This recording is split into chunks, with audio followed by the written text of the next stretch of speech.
Hey, yo, and others that are here. Amiyah is here chilling. King is not going to move until Amiyah makes some type of noise that he's going to hit that button right there. To break the. No. Hey, yo, what episode is this? I got it. I already put it in. It's 396. Damn it! I changed it. 97. Oh shit! No, I changed it when I got in here. All right, it's 396. Okay. That's what I was sitting there like, wait.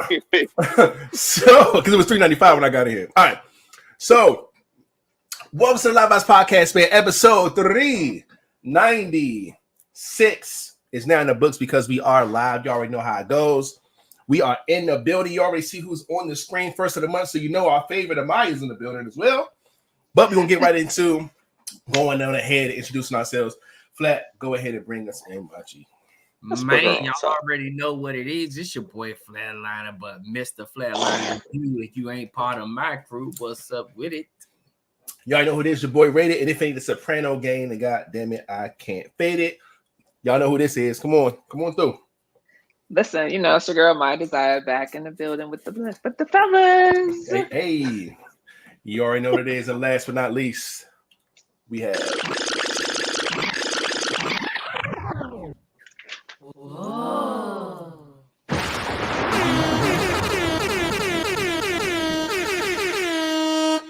It's the bitch.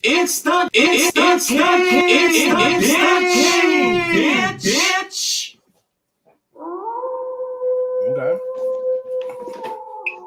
All of that. Y'all know what it is.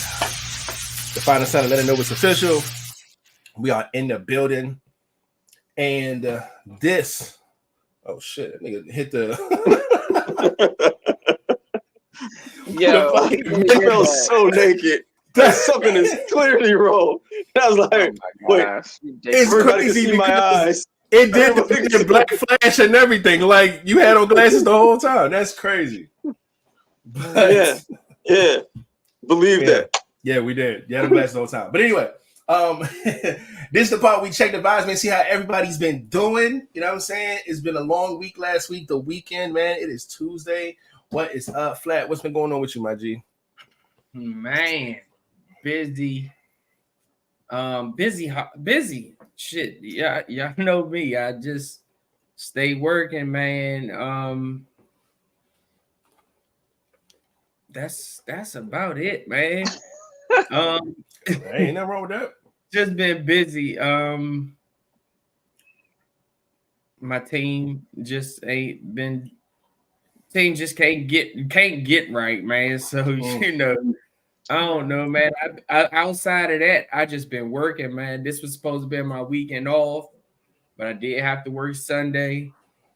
So it's just I don't know, man. Just been busy. I've been on the job. Doing what I do best. My brother in the comment section, he said the countdown. Yes, as y'all can see, I got this vacation hat on. So damn, another one, nigga. Shit. Yeah, man. About time to be like, bro. These niggas, bro. God damn. I will not be here the next episode. Yeah. Shit, next episode might be canceled. Like shit. It's gonna be Tuesday the 12th. All right. Okay. Yeah, I won't be here, man. I'll be out on the water, man. So I don't know, man. That's just been it. That's just been what I've been doing. Trying to get my stuff together. I've been packing here, packing there, but then I'll be supposed to be packing, and then I'll be sleeping.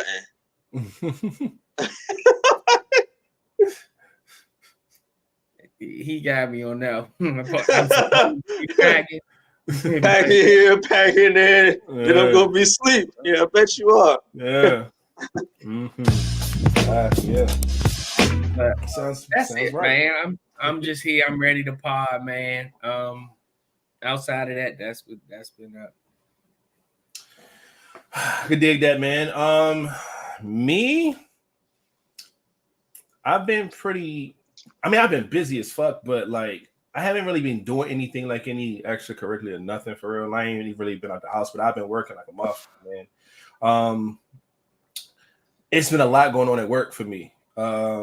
My job, they're doing like a reorg, so everybody's kind of moving around. People getting new management, people moving to new teams, and all this type of shit. So we got that news today actually, and it's been crazy, man.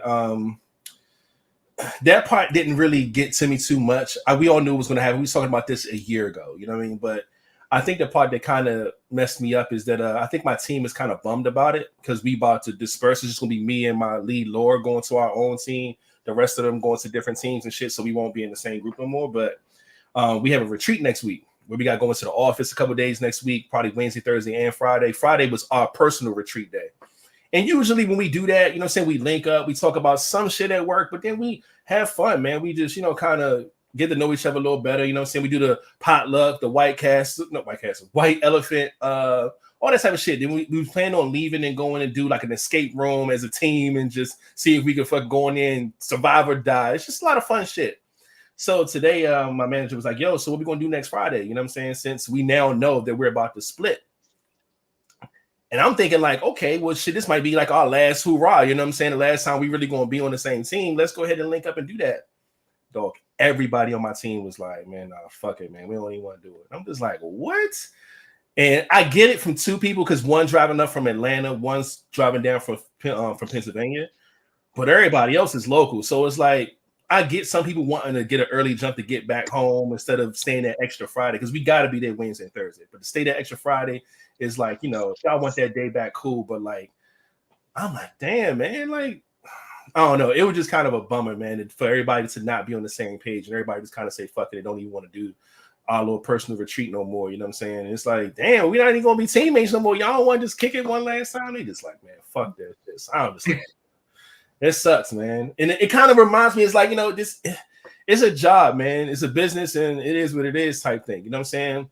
I do feel like I'm cool with a few people, you know what I'm saying, on my team, but like, it's just a job, dog. And that's kind of the energy I got from them. You know what I'm saying? So I'm just like, damn, that's a little heartbreaking. But other than that, man, it's just been busy as hell, man.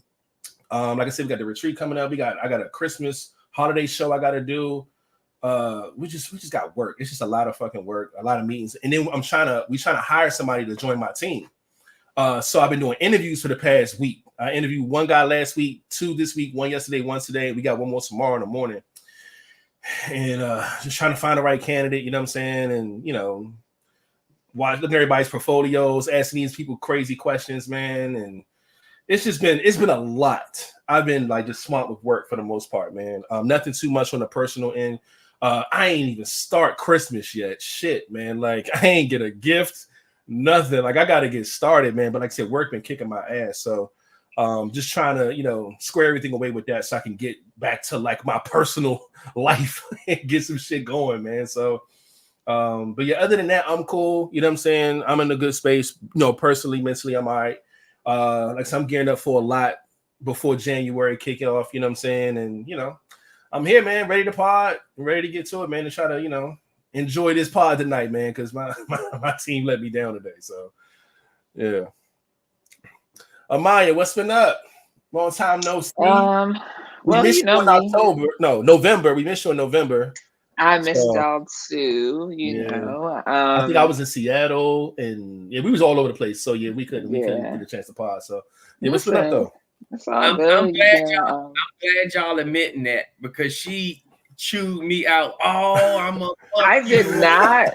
I chewed you up. First of all, we're not gonna go there. I chewed you up like 2 weeks ago. I didn't chew you up for the mishap. We chewed you up when we had all the girls on. Oh. Exactly. See, I know you're getting old and you remember getting bad, but still. Yeah, when we had all the girls. Because she hit me was like, why ain't on there with all them beautiful young ladies? I was like, Flatliner set this up. Definitely, because she wanted to throw you on the back. I don't know these girls. Set that up. I didn't have a conversation with nobody, so don't put me in nothing. No, but y'all to say that I set the shit up when Soda clearly said She wanted to be on the pod, but y'all gonna blame and say I set the shit up. She set it up through you. She ain't set it up through me or rated. She set it up through your ass. Yeah, but what she was mad about is we canceled her episode because he was in Seattle and you said, "Oh, see, I don't know none of that. I don't know none of that." She was just saying she was yelling at me because she wasn't on with all the beautiful ladies. All right, so this is what I think happened. So Flat, no, we can ask her right now. Which one were you mad about? Yeah, the one with all the beautiful women, because I was like, there we go. Yeah. She was like, so why wasn't she on with all the beautiful? Y'all canceled my episode, and then the very next episode, all these beautiful women on there. Oh, all right. So let me clear a lot of this up. Now, Flat did not set up the full episode, but Flat was the funnel to get everything started. What happened was Soda. That sounded a little wild, but what happened was Soda mentioned about getting this type of pod with all the girls and stuff back in like September, like months ago. So once your episode came up in November, I was in Seattle and I was working and I was 3 hours away, different from y'all. So so it was a thing. So I was rushing, trying to get back to my hotel room. Flat was like, "What we gonna do?" King was like, "Man, look, just go ahead and cancel that shit." So we like, "All right, cool, we gonna cancel it." So then that episode ended up getting hey, don't do that because that's exactly what happened. I don't never say anything until like the end. I didn't say cancel it. I think last time I said, "Yo, let's cancel it." And no, I didn't say cancel shit. Exactly what you want to do? If King said cancel that shit, it's probably in my text messages. Now remember that. I'll be the last one to say it after someone mentions cancel. That's what I'm saying. No one mentioned canceling. Well, all right, so I said I'm on the way to the hotel. Flat said, "King, what you trying to do?" Oh, that was that. Oh yeah, that was. And I would have been like, "Oh yeah, cancel." Oh yeah, that was. See? I'll admit that. That was that when one. I came to her and said, "We not shooting," and then she was like, "All right, let me know when the next show that she could get on." Right. The very next show was the Scorpio. Was already set up. That was already set for that particular date to happen. So regardless if your episode went down or not, that was going to happen on that day regardless. So yeah, I'm not even tripping about that. I'm just saying that I was like, it's a lot of beautiful women on here, and I can. Like I said, she was mad. Y'all had it set up beforehand, so it's fine. We didn't pick the women. Yeah, like we really didn't have a that was all Soda. That it was an episode packed with some beauties on there. And you like, I'm a beautiful black woman too. I should have been up there with the girls. I feel you, and you're absolutely right. But yeah, so we personally did not set that up and like leave you out of nothing. So it's all. That's why I had voted for the next time. Wait, what the fuck? What the fuck was that? My iPhone shit. Y'all ain't got it. Wait. I know I'm not smoking. All right, man. You seen that too, right, Flat? Oh man. Yeah. Oh no, didn't work for you, Flat. You know what? I don't have an iPhone, so I know it ain't gonna work. Me either, but I thought it was some shit from this. I ain't fucking with it. Oh yeah, she the only one with an iPhone. So about what's been up with me? Your girl went to the premiere for Stars Raising Kanan. Okay, was in the building with all of the amazing actors and actresses, and even the writer and producer of the show. So I was in New York, and I had a blast. I actually just was out there chilling. Of course, I'm from New York, and it's always good to be home. I ended up going to Buffalo Exchange. I don't know if a lot of people know about that, but Cali and New York have the best consignment shops. And New York and Cali, of course, are very expensive places to be, right? And so, like, there's a lot of good, expensive stuff that's in Buffalo Exchange that's like never been worn. So I got a few cool pieces because I'm learning to style myself a little bit better. So, shout out to Buffalo Exchange. And then, I just hung out with some friends, had some good alcohol, just running the streets. I tried to make it to the Jay-Z museum.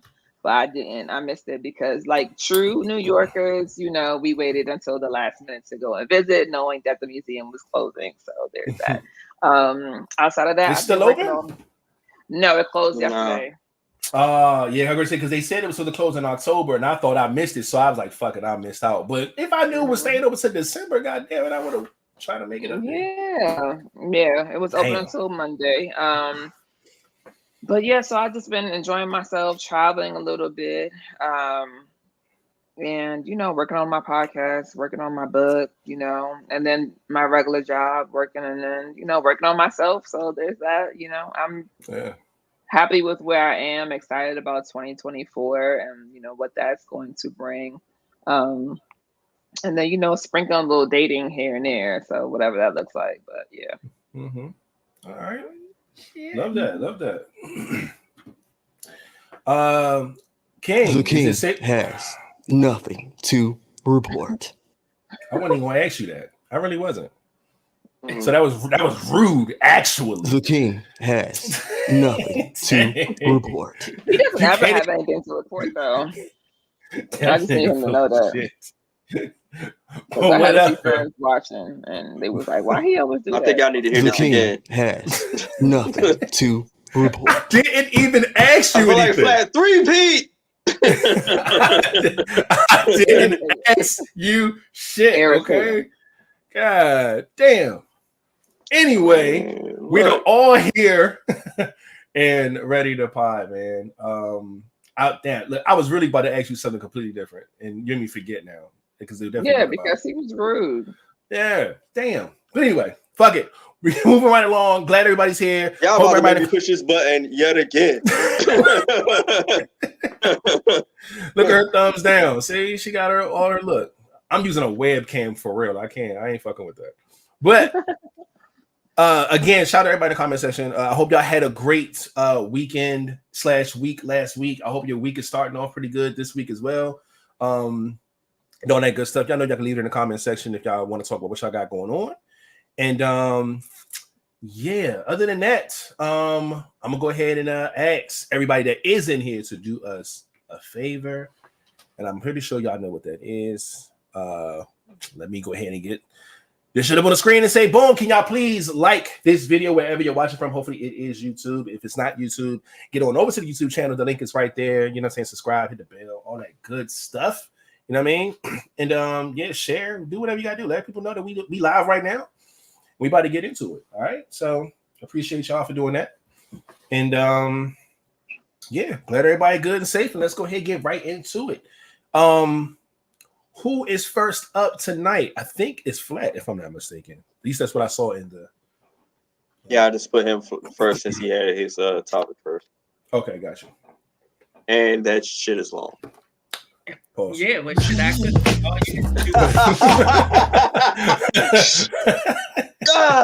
got me. I can't even remember. That was a good one. This was it was the topic I saw, and it was talking about Americans, the fellow Americans this here. And it says, let's just say we all make $30K a year. $30K a year, we're good. We're able to pay all our bills, everything, plus a little more. But then it says we get 2 job offers, and they're trying to figure out which one we would take and why. So even us on this panel and people in the comment section, we all make $30K a year. Let's just say we're well off. We can pay all our bills. We can do whatever we need to do. 30K everything. We good. Our mortgage and everything. Let's just say equals up to let's just say 15K. So you good. You got enough. You got a car. You pay. You were just basically well off. You well off, but you get 2 job offers. And it's asking which job would you take and why? And it says the first job A, they said we're going to give you at this job, we're going to give you what is it? $100K a year, but all of your coworkers are going to make $200K a year. Okay. Job B is going to give you $50K a year, but all of your coworkers are only going to make $25K a year. And it asks, which job are you going to take and why?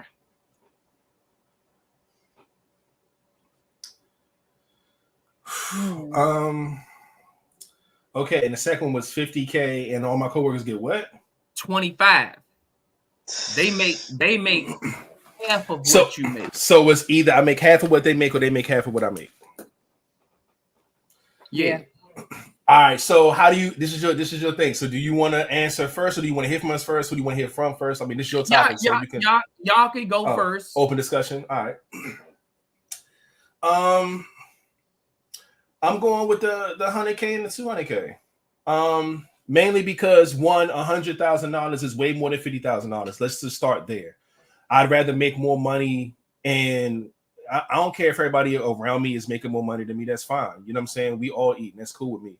I'm not petty enough to make sure everybody around me is making less than me just so I can make more. Like, at what expense? I just don't see the point in that, especially when I could have made an extra 50,000 more with 100,000. What they do with their life and their money don't affect me. So why not take the 100,000 instead of shorting myself just to shorten everybody else? It just don't make sense.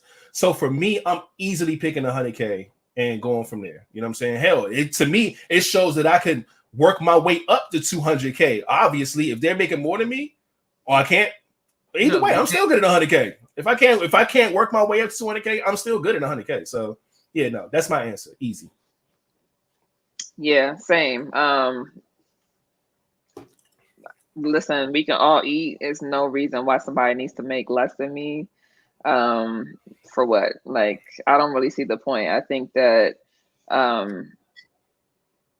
yeah, I don't know. I like my coworkers too. You know what I'm saying? Because like I have coworkers that are actually like my friends. So I'm just thinking about like that position right now, going into something similar. I want everybody to be thriving and happy, and I don't think that me taking more for them to make less makes sense. And like, you know, Raider said, like what they do with their money is up to them. Like I could take my 100K, invest it, and flip that into 300K, while they might take their 200 and do something and lose it. So, you know, it's just how you look at things. And for me, I would prefer to put positive, loving vibes into the universe. So, you know, we all get to eat, we all get to thrive, and listen, we can all take shots and cheers about the money that we're making.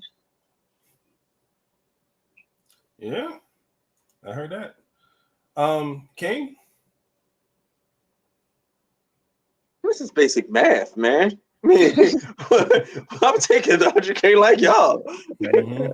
And I'm going to talk trash every day I go to work. Who's ordering lunch? Not me, Mr. 100K over here. That's for all you 200K motherfuckers ordering lunch for all of us. No, I'm going to talk trash every time they talk about money. But then again, now I'm well off and all that good stuff. Like, how can I put it? I already know I'm well off. So that extra money, it's just gonna be extra. So it's just like I know I'm good. I could probably move a little bit different. My coworkers are probably gonna think, oh, you know, he's probably struggling because he, you know, making 100K. Y'all keep thinking that. Y'all keep thinking, but I'm good. You know. Then like I said, I'm gonna use it to my advantage. We go out to lunch and stuff. Yeah, y'all treat. Y'all make the big money. I buy some drinks, you know. But yeah, I'm gonna take the 100K. Just do my job, go home, and live life. You gonna play the guilt card every time at work? Every time. Man, I wish I made 200 like y'all. I'm hungry. We like, oh, we got you, bro. We gonna hook you up. Like, yeah, every day, dog. Y'all rich niggas, man. Y'all make twice what I make. But I never lunch every day.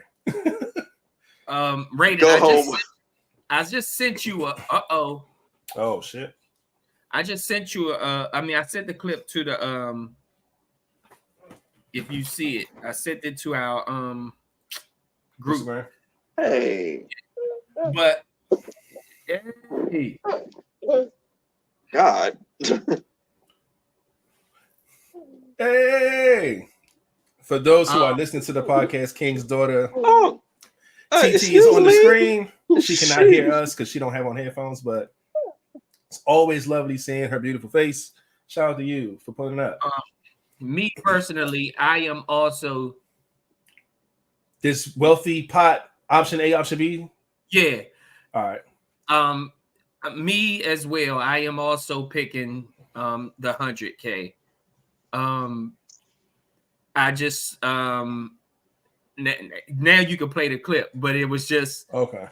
It was funny how I didn't want to send it first, and then you know y'all watch it or whatever. But that's pretty much. I think all of y'all pretty much touched on pretty much why I would choose the 100K as well. But it's just funny that some people would do that, and this guy right here pretty much gives us the reason why. All right. It's the second. All right, cool. I'm making this. I think the volume button is going to be. Yeah, I knew it was going to be down here. Turn that on. All right. So here we go. Listen up. Professors did. Shit. What the fuck just happened? God damn. Right, two professors did a study, and the study went something like this. They asked the research subjects a simple question. The question they proposed was, you're looking for work, and you have two job offers. Okay? Job offer A is going to pay you $100,000 per year, but your coworkers will make $200,000 a year. Job offer B is going to pay you $50,000 a year in a company where your coworkers make $25,000 per year. The professors found that fully 50% of Americans choose job B. It's actually at the heart of a lot of what's wrong in America, because these people don't want to do better themselves. They actively want someone else to be doing worse than them. It's not about them making more money. It's about, well, that person makes more. They're concerned about what other people are making and not what they're making themselves. Two professors did a study. And tough. I didn't think the number was going to be 50%, but goddamn, half these motherfuckers. That got to be so miserable. I'm not surprised. Sheesh. I'm not surprised at all. Come on, it was just wow. When I saw that, I said, half of the people that they chose. I mean, it's just funny that all four of us, and I think everybody in the comment section chose the 100K, regardless of what everybody else is making with 30K a year. Okay, I might even feel like I work harder than these other coworkers. And a lot of the times, that's how it is in the world these days. You work so much harder, you bust your ass so much harder than a lot of the people around you, but some of them get paid more than you.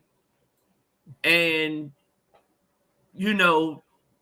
those be the type of people that choose the 50K to say, look, I know my work ethics, and if I can make 50 and everybody else around me make less than me, then that's what I want. Some people really just decide that, like, that's what I want to do. I rather walk around knowing that I make more money than everybody in here.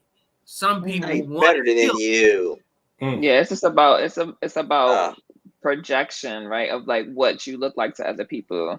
I mean, that is precisely what is wrong with the world, because we'd move a lot differently if we stopped really giving a fuck about people's opinion on us. But you don't really learn that until you get to a certain space in mind, or there are some people who are just like that naturally, right? I don't think I've really ever cared per se, you know what I mean? I've always kind of gone to the beat of my own drum, but there are a lot of people who thrive on that and who need that, especially when you think about people who were popular, right? Like, and then they get into the real world and it's a drastic change, and then they don't know what to do because, like, now, well, nobody likes me and I can't use this to my advantage, and like, it's weird, but it's also unfortunate because a lot of people would rather see somebody else suffer in order for them to be thriving. And I don't think that that's how it has to be. The table is long enough and big enough for all of us, and people stay trying to pull somebody's seat from up under them just so they can make it. And I think it's kind of crazy. Yeah, that is true. And that's terrible, man. That's terrible. Because I know you're thinking like, okay, if I'm already good at 30K, why not make an extra 20? You know what I'm saying? And have everybody around me making less than me. Like, it's such a selfish, like, you know what I'm saying? Everybody's beneath me type of attitude. And that's just wild to have, man, because it's not always just about you and your finances and who's better than who. Like, I don't know. I mean, personally, I never think that deep into about other people's lives or fucking pocket watch other people. Don't give a fuck. Because at the end of the day, it's not my money. I don't care if you make 25,000 or 200,000. None of it belongs to me. So what difference do it make? None of that shit pays my bills. It don't feed me or my family. It means absolutely nothing to me. So shit, why can't we all eat? Fuck. Or why not just make more money? You would rather make less to keep people under you instead of making 100K and have people, man, that's wild to me. But you know, some of it is a scarcity mindset too, right? Some people are so afraid because they've only had a certain amount that now when you give them an opportunity to get such a large amount that they're going to jump at it because they feel like this is my way of securing, you know, like never going back. I don't want to go back to that place. So there are different ways to look at it, but ultimately it's like we don't even treat our people enough for the entire USA to decide, like, in order to thrive and live, right? To live, I'm not talking about just make it. To live, you should actually be making like 80K. And we're just not even talking about DC, New York, and Cali, because in Cali, you can't survive on that. And it's barely cutting it here. And it's definitely not cutting it in New York. But if the US of A could have come up with something to say, this is the standard across the board. This is every time inflation goes up, we raise people's paychecks. Why do you think people are like committing all these crimes? It's not because they out here just doing it for fun. Some of them are trying to flip shit, make some other kind of money. So it's a real scarcity mindset too for people who are just like, I don't ever want to be broke again, or I don't ever want to have to worry about something. So I'm just going to go ahead and grab this. Very true. Very true. Well, is that it? Anybody else got something to say on this? Because this is crazy. Yeah, 50% is something else, man. Yeah. But appreciate that, Flat, for finding that topic and bringing it to the part of the night. It was definitely very interesting because I didn't think the number was going to be 50, but that's wild. But let's go ahead and move right along. Kane, what's up next, man? I can't. I'm trying to get some other shit on my screen over here. Is it So Amiyah's. All right. Let's see what Amiyah is bringing to the table today. Let me share my screen. It was sent over to me. I don't know what this is. I didn't hit the button or nothing. So we all are going to watch this in real time. I'm here to start some shit. Yeah, she's here to start some shit. Oh, fuck. Hey, we said it. Her head got the shake. Oh, her head got the shake. I didn't even see everybody this. seen it like, oh, shit. I haven't seen it. So, all right, let's see what. I've seen this multiple times. All right, let's see what's going on. All right. Feel like I want to talk to men too, and like I'm going to give y'all so much permission to fucking learn and advance to where we are as women. Like, we doing the work. Men are not doing the work, and I'm going to say it. Y'all not doing the work. And let me just say this too. Y'all don't know shit about pussy. It's one of your favorite things. It's one of your favorite things. You don't know shit. I don't understand how you don't know shit about pussy. Or if your dick is working properly. What should we know though? First of all, go to the doctor, put your nuts in a doctor's hand and cough to the fucking left. Find out what's wrong with your dick first. There's a lot of, I'm being very honest. Right. I've been hooking up and dudes' dicks are not working properly. Y'all done ate all that fucking McDonald's and all that shit. You ain't drinking water. You're not fucking taking care of yourself. And that's your dick. That's like one of your prized possessions. You go get your car checked. You won't get your dick checked. Damn. And then get mad at us when your dick don't work. Don't get mad at me. That's your department. Damn. That's your department. That's real. Go get your dick checked. And then go get your mind checked. Stop showing up to Tinder dates expecting me to solve your fucking dilemma. I show up for dick and you throw me a Rubik's Cube of your fucked up ass shit. Like, I don't know why your daddy don't love you. You know what I'm saying? Your mind affects your dick. It affects your dick. It affects your dick. Do you think you're going to be walking around sad and depressed and your dick is just going to be out here wilding? No, it's not. It's sad like you. So take care of your dick. I really believe that's a lot of problems with these podcast dudes and these passport bros. Y'all don't know how to fuck a woman correctly. And then when she tell you that, now she ain't shit. No, go learn how to fuck. I bet you it'll solve a lot of problems between us. Because y'all don't know how to fuck. And you're mad because we do. This is the best mental health promo I ever heard in my life. I'm being honest with you. Impact your dick. I am being so honest. I really believe that a lot of friction is now women are going, we are tired of bad sex and we're tired of being quiet about bad sex. I had some bad sex 2 nights ago. I told him at the Ritz. I told that motherfucker to get the fuck out. Damn. How dare you fuck me like that at the Ritz? The goddamn Empire State Building is right there. How you fuck me like that in front of the Empire State Building? Get the fuck out of here. Oh, God. Well, at least it ain't no surprise to him. He's not hearing this for the first time. Yeah, trust me. Jesus. Leslie, you know who you are. Leslie fucking Jones, ladies and gentlemen. Go get her book right now and make sure you watch her on The Daily Show all next week, hosting The Daily Show. And to that gentleman, she talked about go get therapy. You're going to need some help. Lord have mercy. All that. I feel like... all right, first off, shout out to Leslie Jones, shout out to Charlamagne and Be the Breakfast Club, all that good shit. All right, so this is the thing here. Well, actually, I'm gonna let Amiyah, since she the one that want to start this type of trouble. How do you want to approach this? Do you want to speak on it? Do you want? Yeah, you got it. So there are a lot of different ways to go about this, right? And one of the main, so 3 things. I'm gonna ask y'all: is she telling the truth, right? Do you take care of your dick, right? This is your first question. My first question for you all: do you take care of your dick? Are you taking care of your mental health? And 3, do you think she was right? Was there some truth to it? And anybody can start. And now I'll go into some of the other things of my thoughts about it too. Oh boy.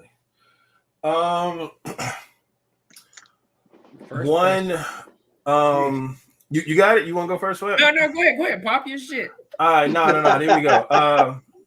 First things first. Am I taking care of my dick? Yes, the best I know how. Okay. With myself, self-care, doctor visits, however I can. It's the best way that I know how to do it. So yes. 2, am I taking care of my mental health? Again, best I know how. I'm in a situation to where I don't really suffer from trauma, depression, and I'm just a woe is me type of person. I do a lot of things in my day-to-day, my week-to-week, and month-to-month to kind of ease myself of any type of sad, depression, trauma, all that type of stuff. You know what I'm saying? So I keep myself pretty balanced. I'm never really walking around sad or angry, depressed, anything like that. I'm normally really good. But do I think that she's telling the truth? I'm gonna give her 50-50 on this. 1, I take what she say a little lightly. She's a comedian. She's gonna be funny, and also she's speaking from an experience she just had 2 weeks prior. Not to say that any of that makes her statement false, but I do know that it comes from a place of entertainment as well. But at the end of the day, I'm not going to sit here and say that everything that a person goes through is just strictly on that person. We've heard plenty of situations to where you're inside of a situation and something in the midst of sex can turn you off. A woman can get dry during sex. And if a nigga just back out the pussy and say, oh, that's your pussy, that's your fault, get it wet, that's just your problem. No, it's not. She may be turned off by something. Something may have happened. He may have said something, triggered something, and it can switch it like that. Same thing for a guy. Y'all could be into it. It could be going well. Something can trigger something. Something can make it not as pleasurable. You could have done something, said something to turn him off. Shit gets soft. It's not the fact that he don't take care of his dick or his mental health is fucked up. something could have fucked that mood up. So it's not necessarily always, oh, your dick don't work because there's something wrong with you and you ain't taking care of yourself. No, sometimes in real time, a scenario can go left. You know what I'm saying? So it's just the same way as somebody dealing with somebody. We all heard the term, oh, you didn't talk yourself out the pussy. She was probably excited to fuck you when she got here.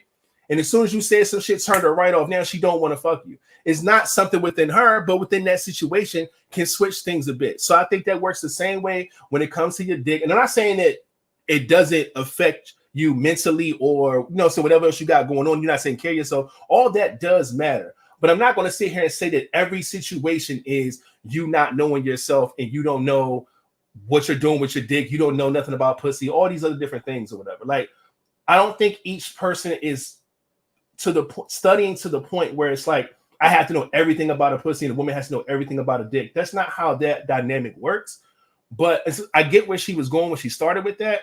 But at the end of the day, there's so many different levels to why things like that can happen. It can be mental. A lot of it is mental, but it can be depression. It can be an attraction thing. It can be something that happens in the middle of what's going on. You know what I'm saying? It can be it could be a health issue. It could be, it could be a lot. So I'm just not going to just pin it on the fact that niggas don't know what the fuck they're doing or women don't know what the fuck they're doing. And, no, I don't think that it's one-sided like that. I think scenarios just come with different circumstances. You know what I'm saying? And it may not work for a specific thing. I don't think that it's specific. And I want to chime in before the other guys go, right? So specifically what she's saying is women are doing the work. And I'm talking about Black women because I'm a Black woman, right? Black women are in therapy. I'm not saying Black men aren't, because there are a lot of Black men that are starting to get into therapy, starting to take care of their mental health. But Black women are leading the charge, right? We're in therapy. We're working on ourselves.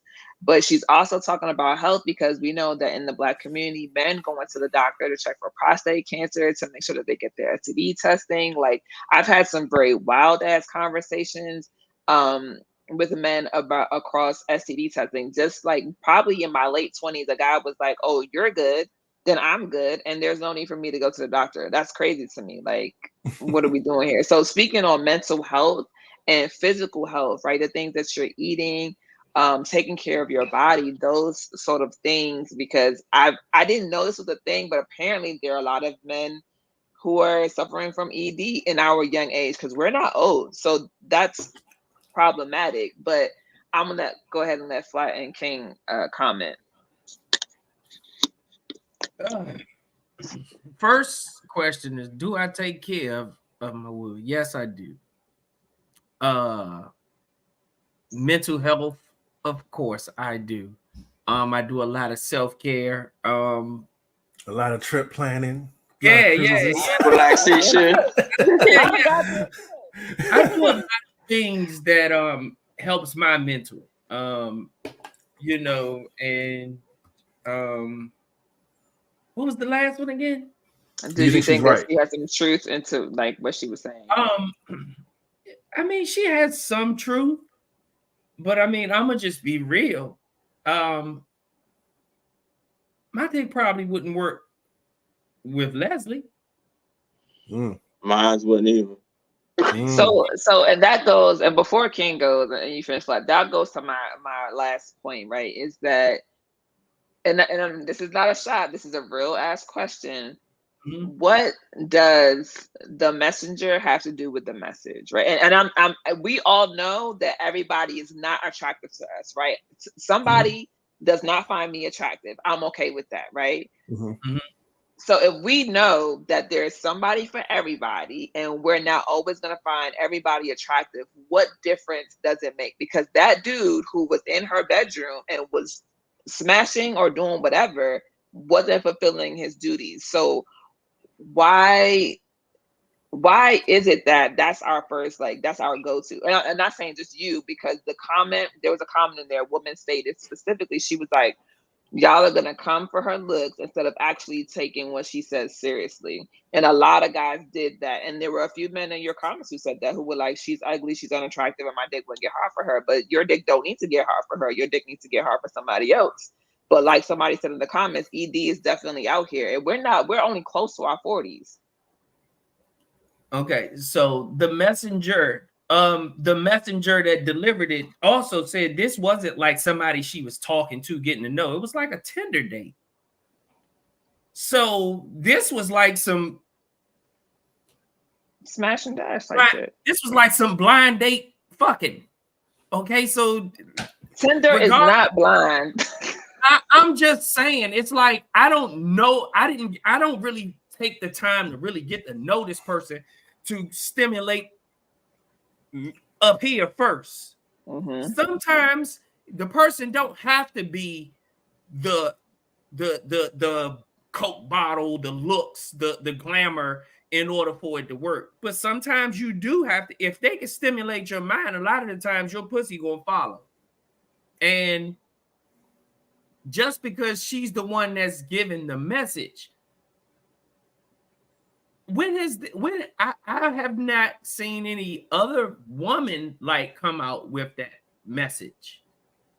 And anytime, I mean, I don't have a problem with the message coming or who the messenger is, because I don't have those problems.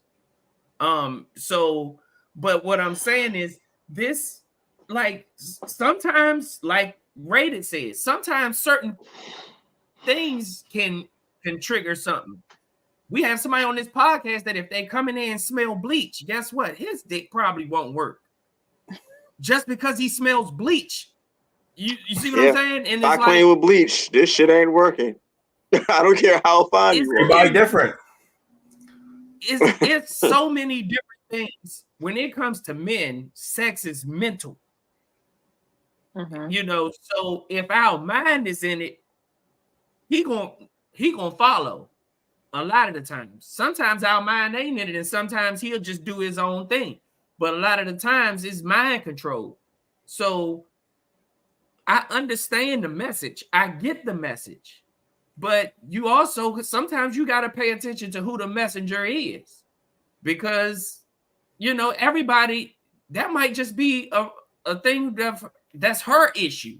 This might happen to her numerous of times, and that's why she's so upset about it. I'm not saying that this didn't happen to other people. I'm not saying this didn't happen to more attractive people. Hell, it has happened to me before where my just wasn't working with a certain person. I already knew. I mean, I know certain things, it just doesn't happen like that. Sometimes it's like that. But don't go off and think, oh, she named all this other stuff of why his dick should be hard. Oh, you in the Ritz. Oh, the Eiffel Tower or whatever the hell she said. It's right there. Empire State Building. That's why I said she's a comedian. She just said the venue. She was talking about. This is very funny. About that. Why couldn't it been this wet pussy was right here? Why couldn't it been, damn, I even sucked your dick. I played with it and it still didn't work. Why wasn't none of that the option on the table of why his dick would work? It's possible that was the case, right? But she was talking about ambiance when she's mentioning the Empire State, because it is a nice. She's being funny, yeah. I mean, you know, but nonetheless, huh? What? There was some truth. There was some truth behind. It was truth behind what she was saying. Don't think just because she's a comedian that all that shit was jokes. Listen, there's always truth behind every joke, for sure. Yeah. Exactly. So the fact that she felt like I'm in this expensive ass spot to get this mediocre or trash dick. I think that's just a general. If you in a nice hotel with somebody that you think you're gonna have sex with, or you're attending to have sex, like, I mean, it's expectations. It's expectations. I don't think that it's like a necessity. It's not going to, you know what I'm saying, like sparkle or some shit like that. But I mean, you know, I think also, that. Go ahead. I'm sorry. No, go ahead. Pop your shit. I just think that it's interesting because if it were Nia Long on here, then y'all somehow take it seriously. And I'm looking at the comments in the chat too, right? Like, Black women, and as I get older, having conversations with men or like my dad or my brother or whomever about taking care of your sexual health, is not just something that we're just now talking about, right? Like, we've had conversations like this before. Leslie is in the first person. She's like she made it a big deal, right? But there are conversations around it. And so I think that to to downplay the like, go take care of your mental health, go take care of your physical health, just because she's not attractive to the main audience is like. I think it's I think it's how she delivered the message too. It's not just the fact that she is who she is, because at the end of the day, the guy who was going to go see her was attracted to her enough to go fuck her. So it wasn't about that part. But again, she is also very masculine and aggressive with how she speaks and talks. And that may be something he didn't find out on Tinder until he got with her. You know what I'm saying? He probably thought like, you know, he gonna go, oh, okay, she's attractive. He meet up with her. And she probably, hey, come on, nigga, put that dick out. Let me fuck you. He like, whoa, like that could be a turn off for a nigga. You know what I'm saying? Like, we don't know what happened in the bedroom, but I'm just saying. But we see how we know how she is. She's not like, she's usually always very aggressive and very, you know what I'm saying, direct, bold. But I agree with you. But I will say this, and the women who are in the chat, I just need you to confirm yes or no. There are a lot of Black women who are in certain spaces who come off aggressive, but inside of the bedroom are very much like pillow princesses and want you to take control. I'm not saying that's Leslie's thing, right? I'm just saying, as a woman who's bossy and does all these things during the day, when I go into the bedroom, my goal is not to be bossy and not to be aggressive or assertive. I get that she has like a rash voice. I have something similar, right? My voice is a lot deeper than most women. Most people would have called me assertive. I'm not necessarily comparing, but what I'm saying is the serious of it that's changing the projection of like what sexual health looks like for us going into late 30s, late, you know, like early 40s, whatever.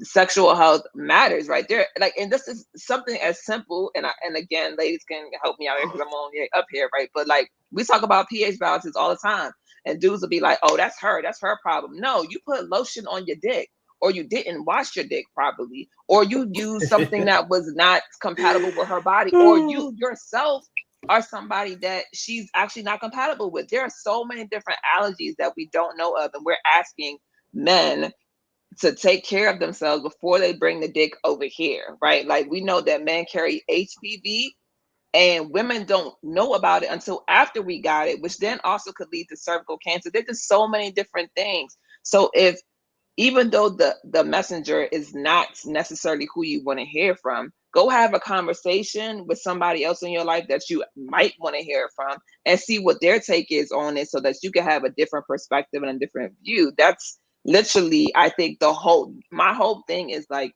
we miss the point, you know, not just Black men, but Black women, we missed the point. And I don't want to get too far because I know King has to go and he probably got some smart shit to say. So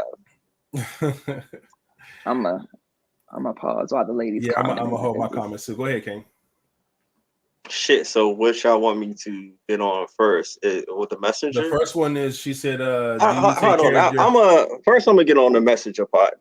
No. You gotta ask the first question first. No, because the messenger part is right on my mind right now. So that's why I'm gonna answer that one first. Only reason, and with that being said, I'm just want to just keep it being real. Like, there's nothing with her delaying a message.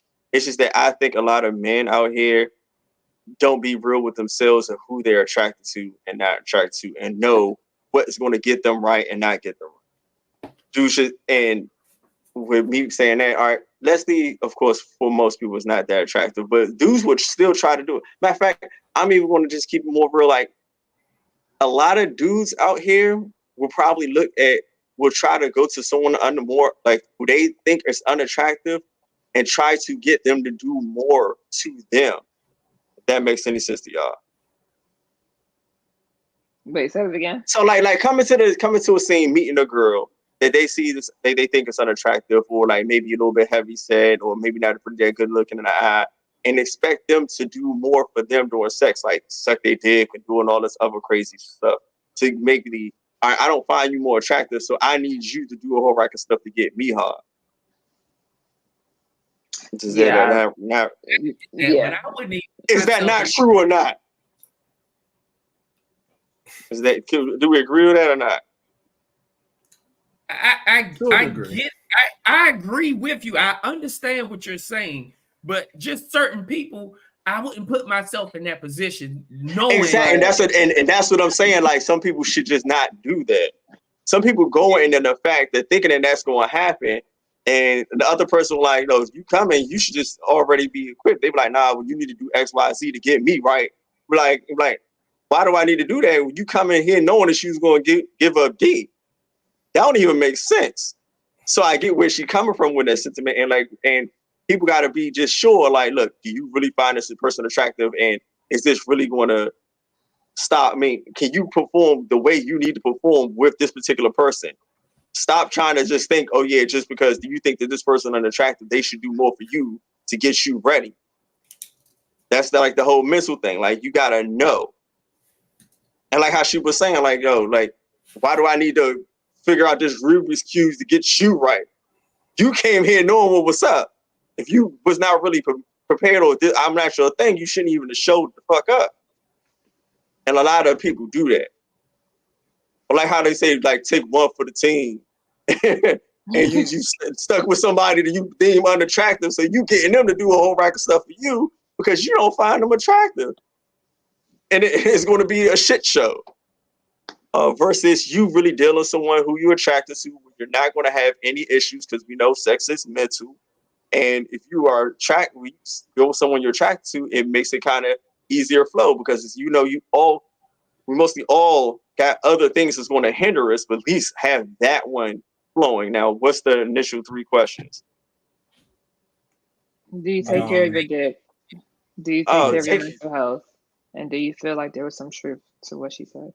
Okay, do I? Yes. I mean, when you get older, you have to. You start seeing, especially if you're trying to learn about health, and my algorithm is filled with eating right, yoga, massages, what foods not to eat, the water to drink. Everything that is going on that we intake seems to do something to our bodies to make us stop enjoying something. So yeah, dick health, yeah, I see a lot of good stuff. And it's a lot that we're supposed to be doing. It's a horribly a lot to eat right, water, vitamins and minerals, even fucking exercises. You know, like females got Kegel, is it Kegel or Kegel? Or however you want to pronounce it. Kegels for their vaginas. We have actually that for men, for our genitals. So, and then on top of that, it's a muscle. So if you ain't having sex a lot, those are tissue. And then and the funny thing about that is even masturbation, like, it's not the same as actually having sex. So she's saying, when she said learn how to fuck, you gonna have to need somebody to practice on. They got dolls. No, it's not the same thing. I know. From y'all and dolls is not the same. You gotta practice on this thing and felt this. When you go on this, you be like, I totally different. Mental health also plays a good part. Being depressed, sad, or fucked up in the head, anxiety, will fuck you up in the bed. I don't think anger would. Anger, I think, would just make you fuck better.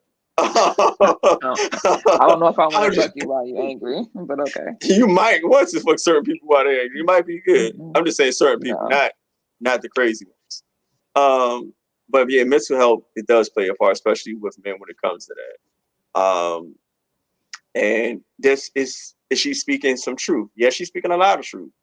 And like, you just got to know yourself, take care of yourself. Which a lot of people don't. And only thing that I think is the misconception of when it comes to men and women, females just think that, oh, we could just show up and the dick just gonna be hard and we just ready to fuck. Like, we just especially as we get older, or some people just like females, like we got to be turned on, we got to be attracted to you. Like how I think Brady was speaking earlier about, you say certain things, or something happen, that shit can go. Yeah. So it's very much mental. What she's saying is, she was saying is very much true. But I said the misconception is that, oh yeah, we could just get it up and be hard, and oh, if you can't, it's just ED. Like, it's I don't know if that's a connection thing. Because I definitely feel like some guys feel like they can just show up, start the car in a pile of snow and take off, and that's not the case. Like, you cannot put your dick in a dry box. Like, do better, sir. Not you. I'm just talking in general. And some females just think you could just go show up with your dick is always hard. You ready to fuck? Like, yeah, I'm a little paranoid. Like, what the fuck we got going on here? Why I hear kids in the background? What's going on? Like, nah, I was too much worried about other shit. You know, you might have Ray over here that just probably just want to beat your box, but I'm sitting here looking at roaches on the wall, be like, hey, yo, where are my pants at? Like, I mean, I get what you're saying. I think overall, we all need to take care of our sexual health, our mental health, and our bodies a lot more. And also, like, you know, the old saying is, take the meat and leave the bones, right? If Leslie says something that you can take, then take it and then leave the rest that doesn't, you know, that you can't. But I think at the end of the day, like, yeah, I mean, it's harder to, it used to be, and I don't know if it's changed because I don't know the stats, but I know it was at one point hard to get men into the doctors, clinics, whatever it was. You know, I'm very happy that the three of you are not part of that group, you know what I mean? But it's a conversation to be had for us to really learn to understand how our bodies are changing and navigating that space. And sexual conversations need to happen in a comfortable way because this is true. I agree. We're going to have sex, right? So, like, at least let me tell you what I like, vice versa, what turns you on. All these different things can be conversations. And if you want to have a group conversation, that's cool too. You want to play some sort of game, and you know what I mean? I just feel like there's a lot for us to take from this and learn from this, aside from what she looks like and outside of what her voice is. You know, I think that there's a lot of us who get sidetracked with certain shit. If it was Nia Long, Whoopi Goldberg, it don't even fucking matter. Like, just take what's necessary, you know, and move forward. But like you were saying, I'm sorry. Go ahead. Go ahead, Flat. I got something totally different to say about it. You were saying something to rebuttal what she was saying. Oh, no, not really rebuttal, but I just agree. Like, having conversations, especially when it comes to like what you like, what you don't like. I'll be having these conversations with a lot of people. Like, some people just think that you're supposed to come in, know how they want to be fucked or how to have sex and all this other stuff. Some people have to really learn. You're going to have to teach a person what you like and what you don't like. You can't have sex with somebody. I mean, you can't have sex with everybody the same. Some people are different, and you're going to have to teach somebody. And these are uncomfortable conversations. Put pride and ego out the way, and then if you can have these conversations, if you learn about each other, give them a chance to implement stuff. Okay, I like this, I like that. The best thing is to find someone who you would explore with, and y'all can talk about it and grow together and be better for each other. Yeah. That's one of the best things. Self was just thinking like, okay, well, this is bad, and you're the reason, and you're the culprit. Try to figure out why, especially if you care for them, you're in a relationship with them. All right, I could do this better for you. You could do this better for me. All right, that was great, you know. And then as we get older, we probably may have learned, all right, or see something that we might want to try or do. That's the one thing when it comes to communication, everybody is filled on really doing, having these type of uncomfortable conversations. A lot of people just want to assume, and when you don't do it, they just get mad. It's just like, he doing this and he doing that, and this is the issue, without just really saying, okay, all right, what's the problem? Like, why isn't it this and this and that? Like, especially when y'all been in a relationship for like a long period of time, and you say you care about this person, and figure out what's wrong. Like, help me, help you, help me.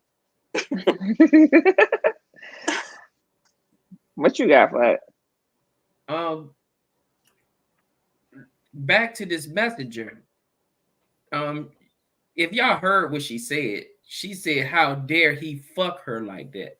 Which means it was really nothing wrong with his dick. His dick worked because he did fuck her. It just wasn't to her liking. And you can't really fault somebody for not knowing how you like your dick. You know, if you like to get fucked a certain way, you should have said that to that guy. Just because he gave you some grade, it could have been to him some grade A. What if he thinks like me? I'm only going to give you 70%. What happens when he only felt like you were only going to get 70%? His dick worked because she said, how dare he fuck me like that at the Ritz? which means it wasn't nothing wrong with his dick.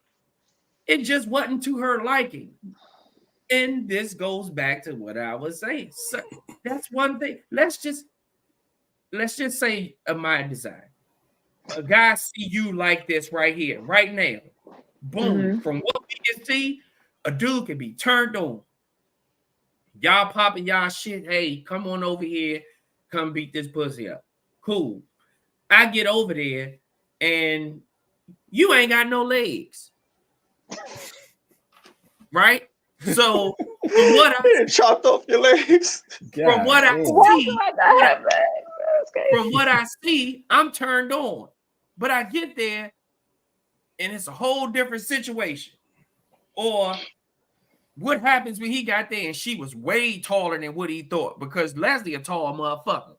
But how you get in the? How you even get in the? So let's just go. Let's just start where it needs to start. You already having sex with me, right? I got legs. You came over. We decided we gonna smash. You already having sex with me, right? Let's be like. There's a certain level of fucking you expect from me, and there's a certain level of fucking I expect from you. Just like basics. I'm not talking about like actually basics, right? Like. Let's just say I'm riding, and for whatever reason, I'm not flat with no my legs, feet, right? Like, shut up, King. Right? Like my feet aren't flat, so I'm not getting the bounce that you like. Then you're gonna be like, damn, she can't even ride no dick, or you smashing me, but you not really pumping, and I'm the one like thrusting into you. I'm be like, damn, he not even fucking me right. There's like a very basic level of fucking that we all understand. If that's not happening, then it throws you off. You're like, damn, like is this ain't what I thought it was gonna be. But here's the thing. I love to have conversations about sex, right? And I'm just not talking about as in sex. I mean like the communication of what you like and what you don't like, because what you do with girl A, you can't do with girl B. What we do with guy A, we can't do with guy B. There has to be questions, but a lot of people are not taking the time to actually get to know the person to even have these questions, because if I don't even know you for 3 months, talking about sex with you might feel uncomfortable, but I'm going to be easier just to have sex with you. And I'm not saying that it makes it right. That's just kind of how we've been programmed over the years, right? As a woman, you get hit on when you're 16 and, maybe younger than that. So you already understand like, oh, he's looking at me for my body, whatever. And you guys are kind of in this aggressive animal mode. Like I'm the hunter kind of thing. You know what I mean? So you kind of already have this generalization and this idea. But to have a conversation about sex, about, hey, I'm allergic to latex, so I can't use the condoms you're using. Can we try XYZ? There are so many different conversations to have that people are legit just like not having. You see what I'm saying? And so the generalization, I feel like for most people, is you have a general idea of what the sex should look and or feel like for you. In general, like, do she throw her ass back when you hitting it from the back? Because if she's just sitting there, you upset. Is she a starfish? You upset. You see what I'm saying? Is he just not holding on to my hips while I'm bouncing on him? I'm upset. Oh, he's not even thrusting while while he is back there. Now I'm like, there's just so many different ways to have this conversation. I think we're talking about, like you just brought up, being in the middle of the act and something, whatever that something is, we don't know because we weren't there. This changed the atmosphere and he's no longer performing or she's not performing, whatever the case is. Like, that's a conversation to be had, but all the other stuff is not negated. It still stands, but also at the same time, there are other factors that play into that. So, I mean, I agree with you. I do think that conversations, just like King said, need to be had, and we need to stop jumping into having sex with these people without talking to them first. Even if you just here to smash and dash, your conversation should be, hi, how are you? Nice to meet you. How do you like your sex? Like, how do you like your eggs? Like, I'm just trying to help you out here. Yeah. I do got one thing before we get off of here about the messenger thing. I think it's easier said than done when it comes to just, like you said, taking the meat and leaving the bone type of situation. Because people automatically disconnect when they don't feel a connection with where the message is coming from. Not saying her specifically, but like I said, it's not what you do, it's how you do it. If there was a guy on a podcast or on a radio show, whatever, saying the same thing to women in a way that women cannot connect with, they're not going to listen. If he on there like, man, y'all bitches don't know shit about no dick. All y'all hoes need to get y'all pussy checked because y'all don't know shit about no dick. Like, you know what I'm saying? Y'all gonna be like, oh, this nigga don't know what the fuck. Get him out of here. You're not even going to listen to what he's saying because of how he's saying it. Regardless if he's a comedian, if he's attractive, if he's ugly, it doesn't matter. Because Leslie could have went on that same show and just delivered it different and the message would have hit different. But she threw her comedic spin on there and her anger from not getting fucked right 2 weeks ago. You know what I'm saying? And so all that I feel like disconnects people from actually taking what the message really is sometimes. So I just feel like it's not what you do, it's how you do. And I feel like if she just was up there just on some regular conversation shit and said, hey, you know what I noticed, man? I had a situation with this guy, man. It ain't really work out sexually, man. Guys, y'all really need to go and get yourselves checked out, you know what I'm saying, health-wise and make sure everything's okay, you know what I'm saying, your mental health and everything. Just like a regular talking, I think it would have been perfectly fine. But it's how you do it. People end up automatically disconnected because they can't connect to that type of energy and that type of language, so-called, all that. So they just be like, oh, hell no, I don't fuck what they talking about. So I thought cute as a little cat. Okay. Somebody go screenshot that and you know.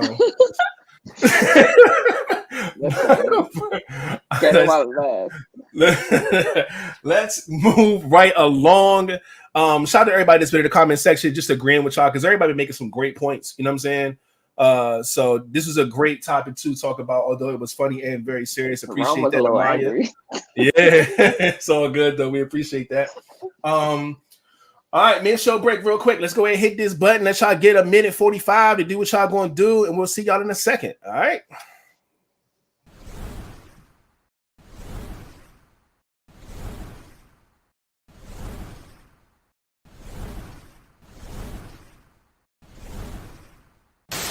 Hey, man, make sure you go by the LiveVibezStore.com and cop you some merch. Hey, and if you do, man, make sure you send us a selfie and whatnot. We'll put you on our social medias for Missing Merch Monday. Let's go, man. Y'all already know what it is, man.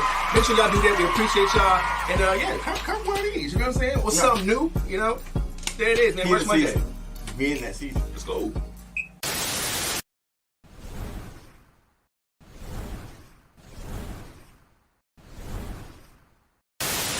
Hey, yo, it's the LiveVibezPodcast. We're here to ask you to follow us on our social media platforms. Yes, indeed, man. We got a Twitter, we got a Facebook, an Instagram, and a YouTube channel. And don't forget, on the YouTube channel, don't forget to like, share, and subscribe. And don't forget to hit that notification bell.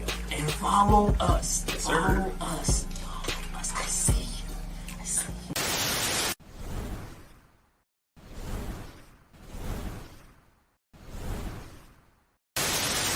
Hey, yo, this is the LiveVibezPodcast. Asking you to follow us on all streaming platforms. We got Apple Podcasts, Google Podcasts, and Spotify Podcasts, man. Make sure you check out all our past episodes, and they will be up as soon as we go live after Tuesday night at 9 p.m. on YouTube. And we out this.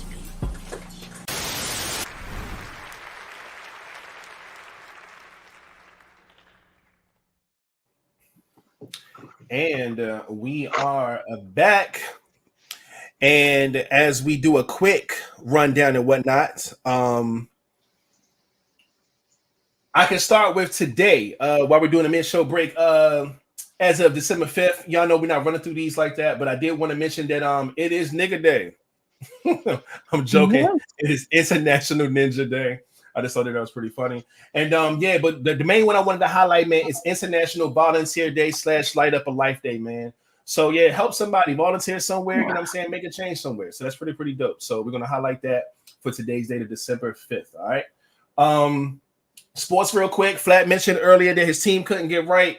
And here we are. For those who are sports fans and y'all ain't here, y'all want to know what's up with y'all team. Y'all should already know. Y'all can put it in the comment section. That's cool. My team played a hell of a game. It was a shootout. We beat the Seahawks 41-35. Crazy game. But it was definitely well worth the watch.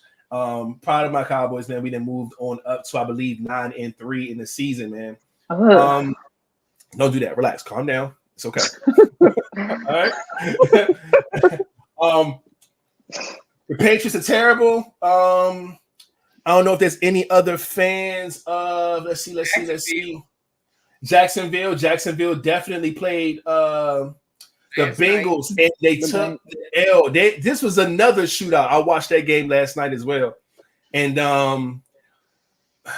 it was tough. This was a tough game, man. I really thought the Jags was gonna be able to pull this off, but the Bengals definitely did it, man. So shout out to the Bengals. Bengals beat the Jags 34-31 in a Monday Night Football game. It was crazy. The Chiefs lost to the Packers. That was crazy. If y'all seen that game on Sunday night, that was a wild game as well. The 49ers beat the brakes off the Eagles. They did. 42-19. Oh my goodness, that was a crazy game as well. Yeah. And yeah, I'm only bringing up the score because I have to flat. The Dolphins beat the Commanders 45-15. Yikes. In a crazy Sunday game. And there's that. All the other teams pretty much that we talk about on here are on a bye week this week. So sorry to hear that, like but the Ravens bye week, Bills bye week, Giants bye week. So a lot of y'all teams are on a bye week too. In the comment section. But yeah, my Patriots are getting number one quarterback in the draft. Yeah, y'all definitely are. Because y'all are going through it right now. The Patriots did lose to the Chargers 6-0. The Patriots are 2-10. Lord have mercy. But yeah, he's black. But yeah, there's that for the NFL games and stuff like that, man. And I don't think I have anything else music-wise. It ain't really too much pop off last Friday. As far as releases, everything pretty much came out in November. So go check out the music scene. I kind of broke down the albums that I was listening to last month. Didn't Drake drop the? That was not the first, but that was the weekend before that. And that shit's fire. I loved it. Yeah. The Scary Hours version of All for the Dogs. Love that. So yeah, but ain't too much drop on the first though last Friday. But what did drop yesterday for all the gamers out there and people who don't even know games like that, but you know this one, fucking Grand Theft Auto 6 put out their trailer yesterday, and it was insanity. Okay, it's going to take place in Miami and Vice City again, like they did in the past. But what they did was they took a lot of shit that has happened in real life in Florida and put it in the game. Oh my goodness, that shit is wild. Okay, I ordered a new system. Hey, I'm telling you. So y'all got to 2025. We don't know when in 2025. Someone did say that it shouldn't be no later than March, but we'll see. But that shit looks incredible, man. So looking forward to that. I gotta see this trailer. I ain't seen. Oh, listen. That's if you know where it's at, send it. I got you. That shit wild. But yeah, I used to play Grand Theft Auto in college, and I was so addicted to that game that, like, at one point in time, me and my friends would go outside and try to open up people's doors for real. But listen, y'all wild for that. Yeah, we was definitely wild. But that game was between that and Halo, my top two games that Halo, I played in college. Like, man, so I'm excited. All right, I just sent it in the text thread, y'all. So King, if you want to see it too, it's about to be in there. But yeah, other than that, it ain't shit else to report really. Any other news shit, y'all can go check it out. And let's go ahead and move right along and get right into the next topic. And I believe it may be from me. So let me see what's going on here. And it is true. All right, so I saw this on socials. Some people said T.I. said it. Some people said he didn't. Who gives a fuck? I'm here to talk about it now, okay? This is a true or false and why in your own opinion of what you think about this. And the topic is men only cheat with women who are disposable versus women who cheat with men that are potential partners. Do y'all think this is true, false, and why? Free for all. Whoever want to jump in with an opinion first, feel free. Shit. I can't. Fuck, I'm man. I agree with the men part, but I don't think women only cheat with people that's a potential partner. That's where I'm with, because I don't think I think they don't have to be a potential partner just to cheat with a woman. I ain't gonna give women that much credit to say, oh, they only cheat. Don't do that. Don't give women that much credit to say they only cheat with potential partners, because I know that's shit. Because there's a lot of women out here that just say, I mean, shit, I'm just like a guy. What happens if I just wanted some other dick, or he was fulfilling needs that the dude that I did have just wasn't fucking doing. You know, it doesn't mean that he's a potential partner, you know, but it was some dick at the time. So I ain't gonna sit here and say that's the only reason they cheat. It's because it's a potential partner. I ain't gonna do that. I would agree that men cheat with women who they don't want to be with. The word disposable is fucking throwing me. Because men who are married and have cheated usually still stay with their wives. So that's my theory on that. That's why I'm saying that they're usually not going to cheat with somebody that they plan on being with. For women, I think women cheat because the person that they're with, the man that they're with, isn't doing something that they want them to do. So part of what Rated said, right? Because usually it starts out, I will say it's like a 70-30. For 70% of women who cheat, it's because they were missing something at home. There was some sort of lack, right? He wasn't paying attention to me. He didn't fulfill me emotionally. Because I think it starts there for a lot of women, is the emotional part, right? Like, I felt lonely because my person isn't coming home at night, or whatever the case is. So now, like, this is why I'm cheating. So that would be my reasoning behind behind why women cheat. But I do think that cheating in general is still based on some sort of lack. And also I heard that people want to see if they still got it or some weird shit like that. So yeah. Okay, King, what about you, man? Do you think this is true? False? You are muted, my G. Are we giving short answers, or we deep diving? It's up to you. It's up to you. False. Okay. False on both? Yes, false on both. Okay. You can deep dive if you want into what? Yeah, I'm gonna fight him when I see him.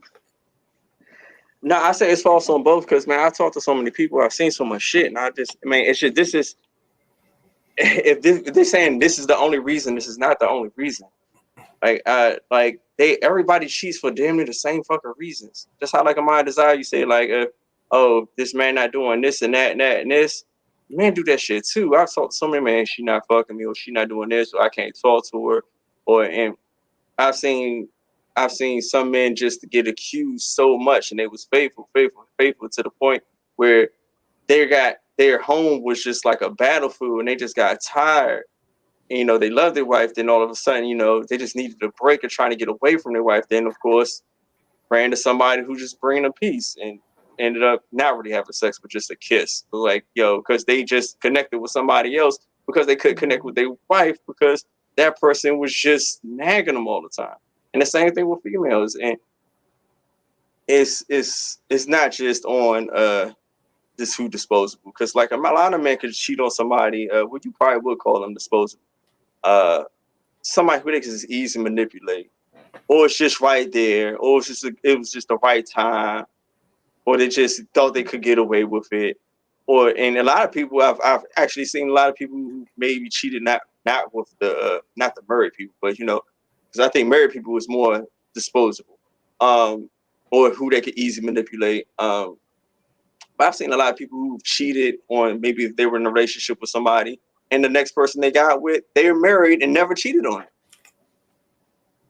The person, they left their person for. So it's a lot of different reasons to say. Same with females. Yeah. I talk to females all the time. I'm like, everybody's fucking diary. And just how like some men are, like same with females. Like, you know, I got a dude over here who, you know, take me out to eat. I got a dude who have sex with me, right? I got a dude who gonna pay my bills, you know, but I give him a little bit of attention. Like, it's almost any reason with that too as well. And I see with the females, it's a lot of the case where they get in a relationship and try to make something work, but they can't let go of somebody in the back. Somebody they used to fuck, or somebody they was previous with just came back around. That's in their cut that they just can't let go. I mean, they and you know, it's more. I'm not even going to say that, but I'm just going to say from my point of view, because dudes are just, a lot of dudes be with it being a side dude, and there's a lot of females too. But I think a lot of, as a percentage wise, dudes would be a lot more okay. Men I mean, I know it's a.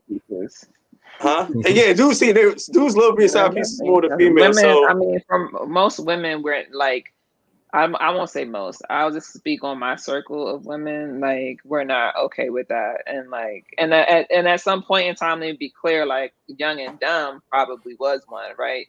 But when you're looking for something more, you're more likely to cut that shit and nip it in the bud before it even becomes anything crazy. But I think that the peace part is right. Most of us will want to be with somebody who's peaceful.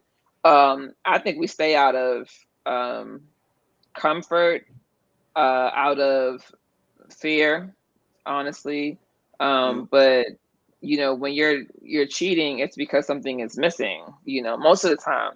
And for some people, they just, you know, like, well, I didn't come right. I mean, we, you know, whatever. Wait. I mean, it happens. I mean, I've had conversations with my homegirls before about like not adding. So there's two. So this is kind of segue, but like talking about like who we will have sex with, right? Like the new guy who just came around, or the guy that's going to give you the guaranteed orgasm. Like, so I'd rather, as long as we're both still single, like I'm gonna go with the guaranteed orgasm. I'm not about to add somebody new to my account just for you to not please me. Like, who got time for that? That's weird. Like, I'm not saying that it's bad. I'm just saying, like, in my head, as I get older, you like, don't I understand. I've heard that a lot, so many times. They rather just go back and cheat. They don't want to add anybody new.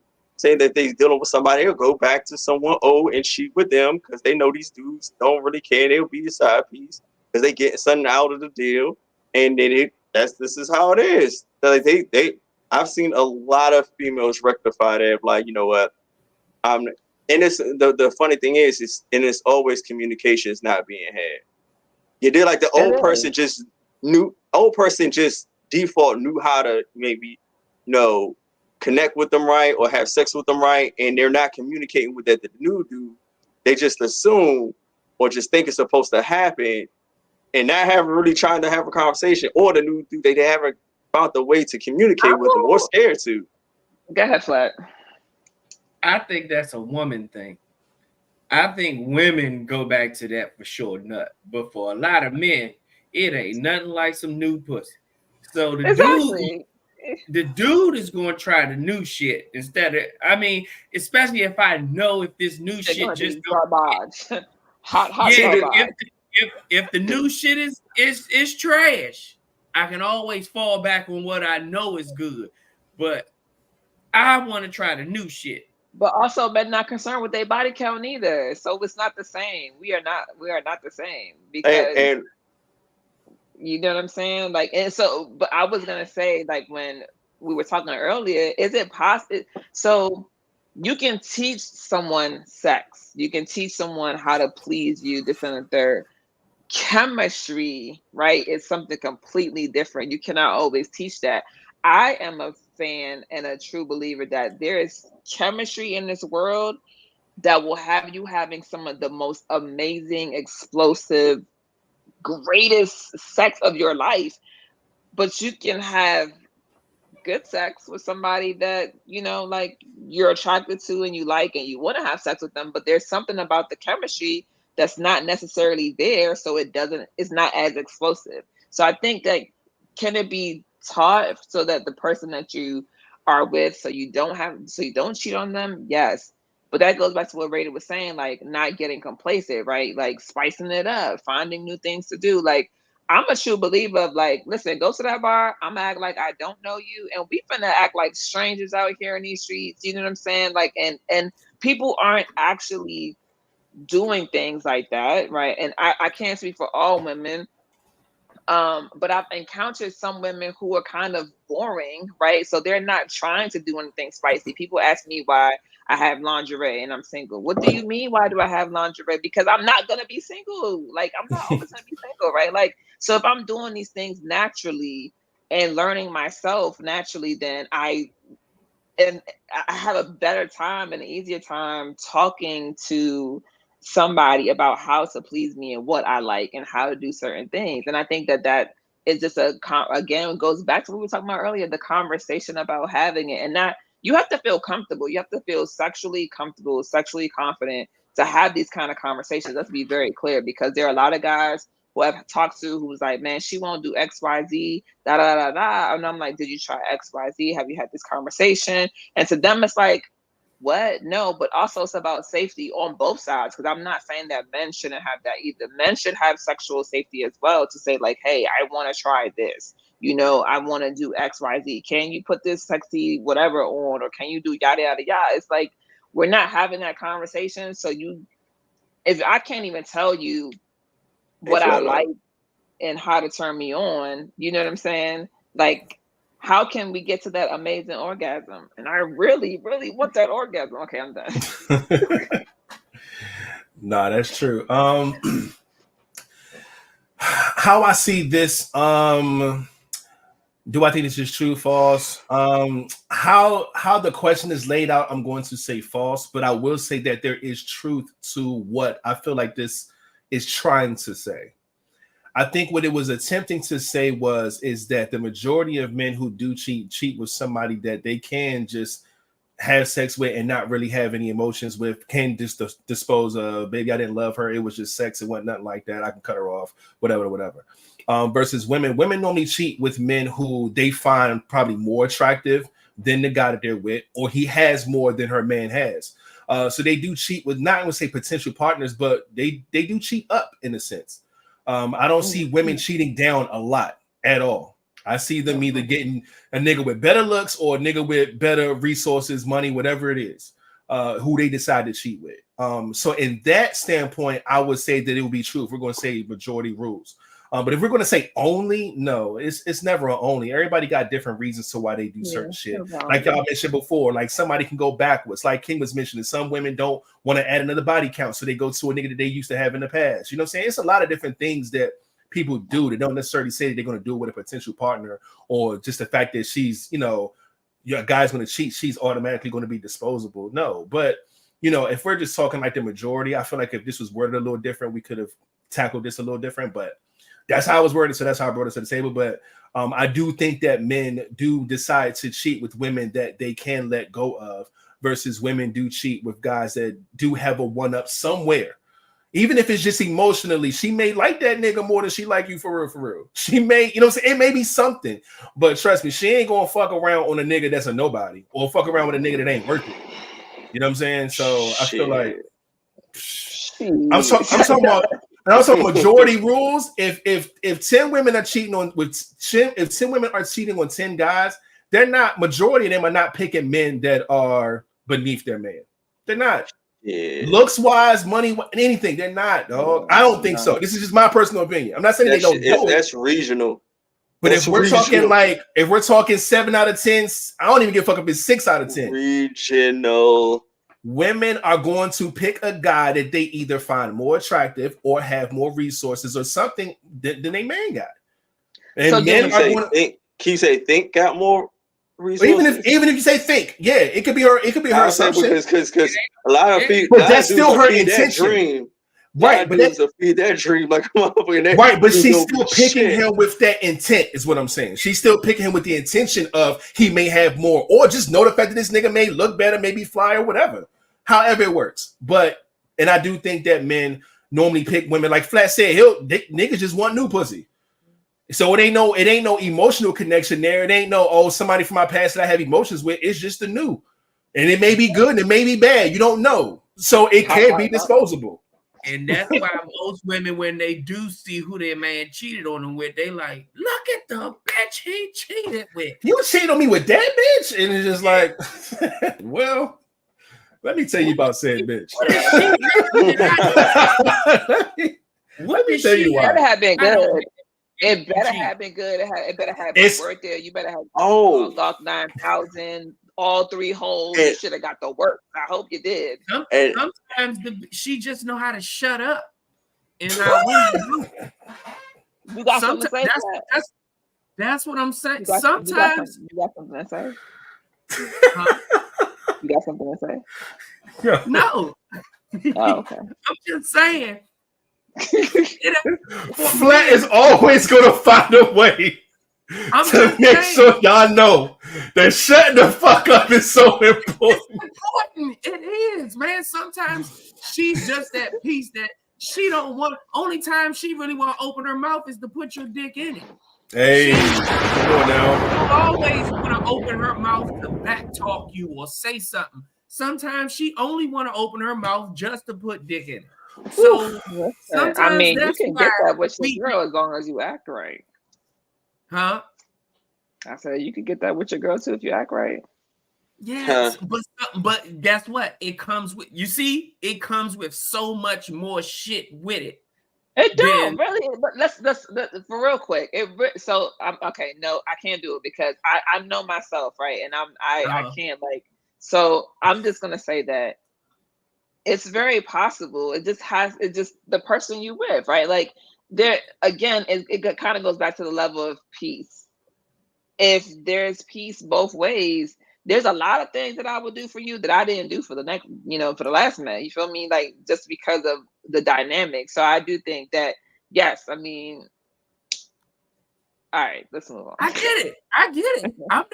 I'm not disagreeing with you. I'm not disagreeing with you at all. But I'm just saying, sometimes our woman is hard to deal with, and sometimes it's because she know she yours, and you gotta deal with a lot of that bullshit. No, I mean it's about boundaries. I mean it's about boundaries and respect and having conversations too. Like, I mean that's a hard conversation to have, and as a Black woman, I don't consider myself like loud or like aggressive, and I'm not saying that's a bad thing. For me, that's not my temperament or my personality, So, but I've had conversations with the guy before that I was dating who would pull me to the side and was just like, "Yo, like I need you to." And it wasn't rude. It was respectful. He was like, you my girl, like, or whatever. But like, I don't particularly like XYZ or, this is how we should have conversations. Again, it's about communicating, right? Like if we have the conversation, I understand that there might be certain triggers or something that you just don't particularly like. It doesn't make you feel good on the inside because it might not be a trigger at all. It could just be like, listen, this doesn't make me feel good. So like, I would prefer that you talk to me in this kind of way. You know what I mean? As long as everything is done respectfully, I think like it can be a conversation, but women and men have to be open to having the conversation without attitude, ego, and pride inside of the conversation. You cannot have a conversation about change, whether good or bad, when ego and pride is present, because it's always going to be about me listening to rebuttal you versus me listening to understand. Mm-hmm. Oh, man. Well, all good discussions, all good points and whatnot. Does anybody have anything else on this before we go on to the last, I think, King's topic for tonight? We want great orgasms. Okay, I'm done. With her little 𝐒𝐻𝐳 little shit. I got you. All right, King, you up, man? What we working with? What you got? Oh, I'm sorry. Oh, flirt 101. How to flirt, when to flirt, and how important is it? Yes, I asked this question because I was having a good conversation with a good friend, and my good friend, Amazing Day. We were just talking, going over some stuff, and we just I realized something about myself, and You realize I don't know how to flirt. So yeah, I don't know how to flirt. So cause like Raider, 𝐿𝐴𝐻𝐸, have you ever seen me effectively flirt with anyone? Effectively, no. Damn. I don't know how to flirt. I believe that. And yeah, it's horrible. And his flirts come off weird. And it's not effective. It's not effective. He's right. Yeah, and I've noticed that, it's probably been an issue with that. Even when me being in a relationship, how when people say they want to, feel appreciated or wanted and all that good stuff, I could probably think I'm doing it, but it's not coming off as that to said partner. And I more so get off a respectful friend vibe, trying to look out versus I want you and need you. I'm like, I'm just there for you, making sure you're good. She says, smack my ass. And you said, I'm going to put my hand on the small of your back and walk you across the street. Shit. No, just not. Well, no, you say smack your ass, I'm going to smack her. But just the shit that I guess that a lot of men do that just flirtatious or like just, I don't do this shit at all. So that's why I'm having flirting 101. I'm just I'm thinking about it in my head if men actually flirt. I guess. Oh yeah, they do. No. I'm saying no. I know you guys flirt, but what I'm saying is in my head when I'm looking at the flirts, like especially so, I think a lot of times it comes off a little weird when it's via text message, right? Because it can you're not really sure like what that. You know what I mean? Like, are you flirting? But are you like trying to smack? It's just weird. But nonetheless, I think that flirting for men is gonna always be different than flirting for women. I don't flirt.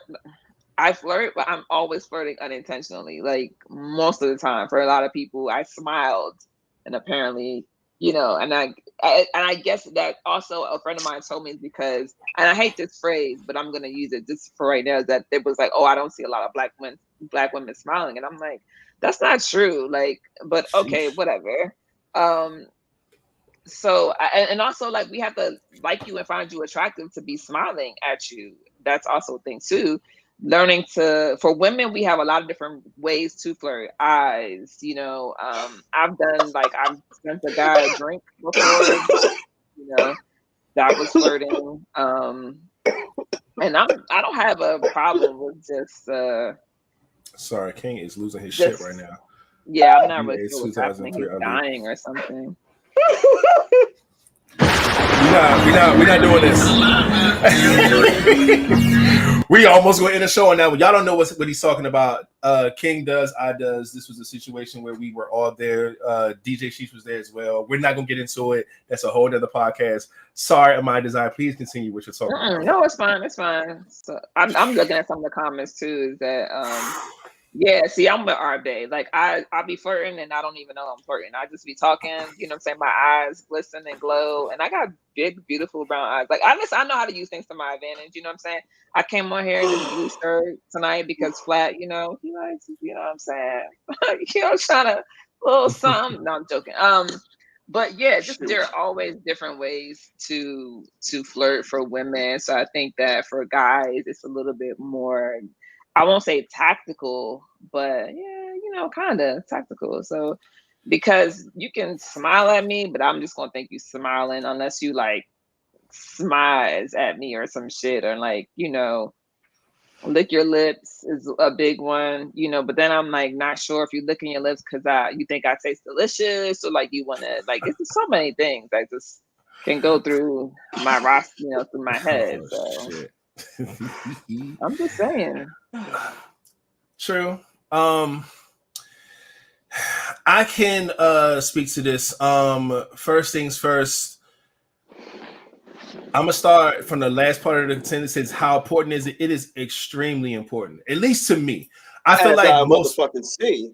I think it's extremely important because it's no different than finding little ways to connect with your partner. It's another form of communication. It's another way of joking. It's just flirting. You have to find a way of, you know, getting a message across to your partner in a way to where they know exactly what you want, what you talk about. And it's usually sexually, you know what I'm saying, driven. And it should be done often, honestly. Not like all day, every day, no, but I don't think that unless y'all on some serious conversation shit, and even then it might be cool sometimes. But like for the most part, there's a lot of openings and windows for flirting throughout the day, or you know what I'm saying, a couple times a week. However, if you just have to know your partner enough, you know what I'm saying, whether it's via text, whether it's in person, whether it's, you know, a little quick something you said, or like I said, and I mentioned earlier, like I said, I'm quick to snap into a whole nother character and act like I don't even know you and talk to you. Like that's flirting. You know what I'm saying? It's like a role-playing thing, but that's being flirtatious. You know what I'm saying? I'm speaking to you and intriguing you in a way that is different from what our real situation is. I'm a whole new person, whole new name, and trying to create a whole new scenario. That's exciting. That's enticing. That's something that is be considered flirtatious. You know what I'm saying? And then it's not a natural ways to flirt. I have an issue with that too. Like I think a lot of people, especially people who are like are more outgoing, extroverted, who like to talk to a lot of people. I think a lot of people come off naturally flirtatious, even though they don't know that they're being flirtatious or even feel like they're doing it intentionally. You know what I'm saying? You can just have a conversation with somebody and just your energy, somebody just take everything that you're saying and doing as oh, this motherfucker want me. Like I want them too. And it's like, I was just seeing how your day was. You know what I'm saying? I didn't know I was, you know, but it be like that sometimes. You know what I'm saying? When you're really that comfortable with conversations and talking to people and things like that. And like Amiyah said, she knows how to use certain things to her advantage. She know how to fucking flutter her eyes a certain way or lick her lips a certain way. Or if she want to flirt, she can. You know what I'm saying? But naturally, some things just, you know, come like that. You know what I'm saying? So, but how to flirt, like I say, this it's just there's a lot of ways to do that, man. You just had to find out what works for you, what works for your partner, and what works for your situation. Or if it's somebody you don't know, you know what I'm saying, you gotta test the waters, man. See what work and what don't.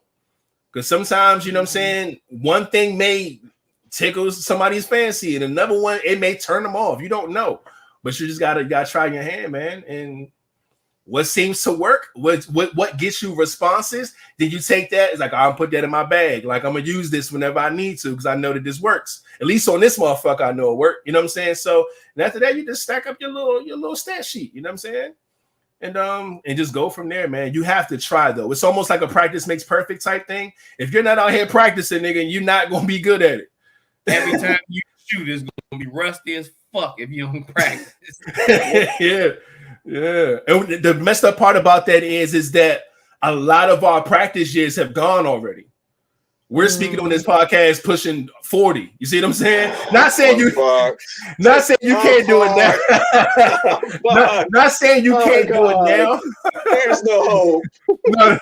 I'm not saying you can't do it now. Of course you can, because we're not old. You know what I'm saying? But what I'm saying is that we've had a lot of years where we were conversing. We was in parties. We was in clubs. We was in chat rooms. We was in, you know, saying like we were out here. You know what I'm saying? Those were a lot of times where you would try to get your flirts in there and see what works and what don't. So by the time we get this age, we'll have a little bag and know what to do. You know what I'm saying? But not to say that it's too late. Like I said, we still young. We still got a lot of living to do.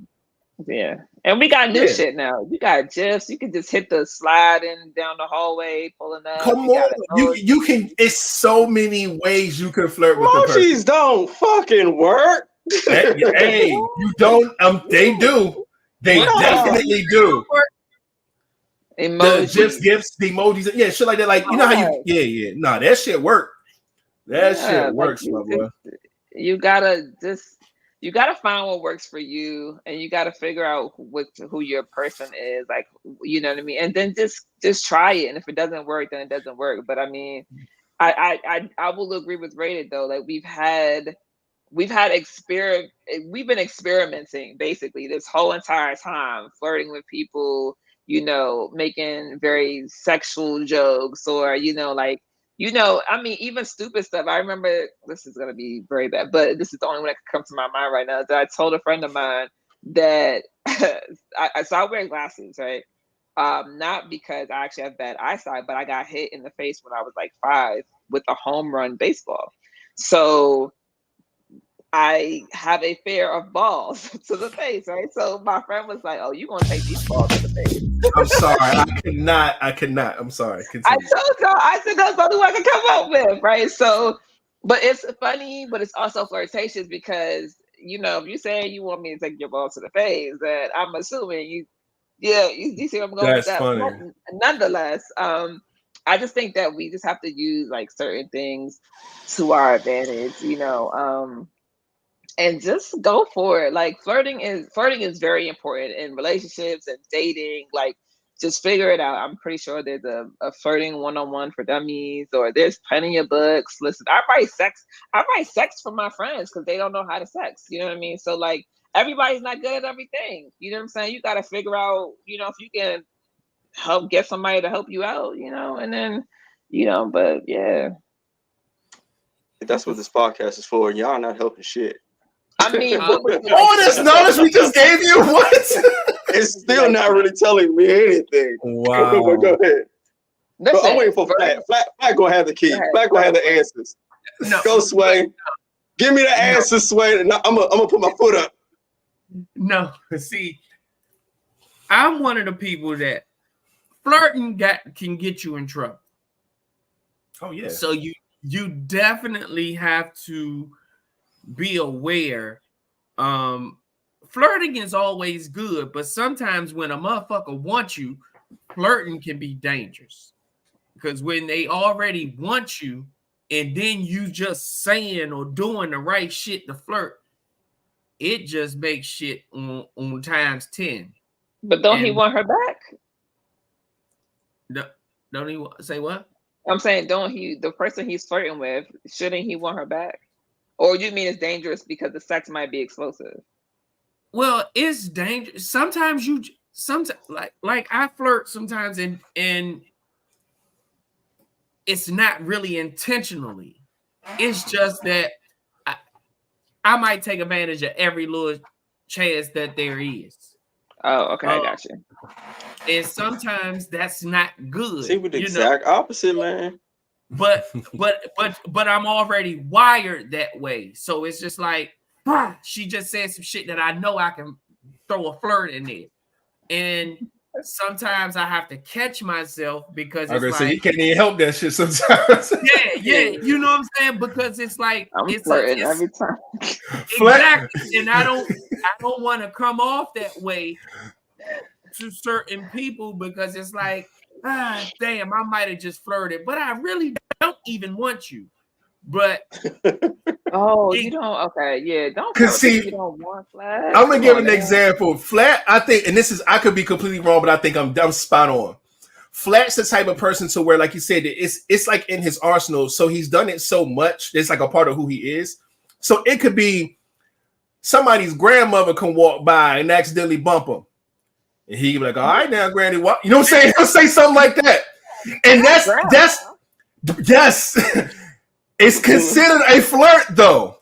It's not saying, yo, I'm trying to fuck grandma. No, but it's just like, all right, now, you know what I'm saying?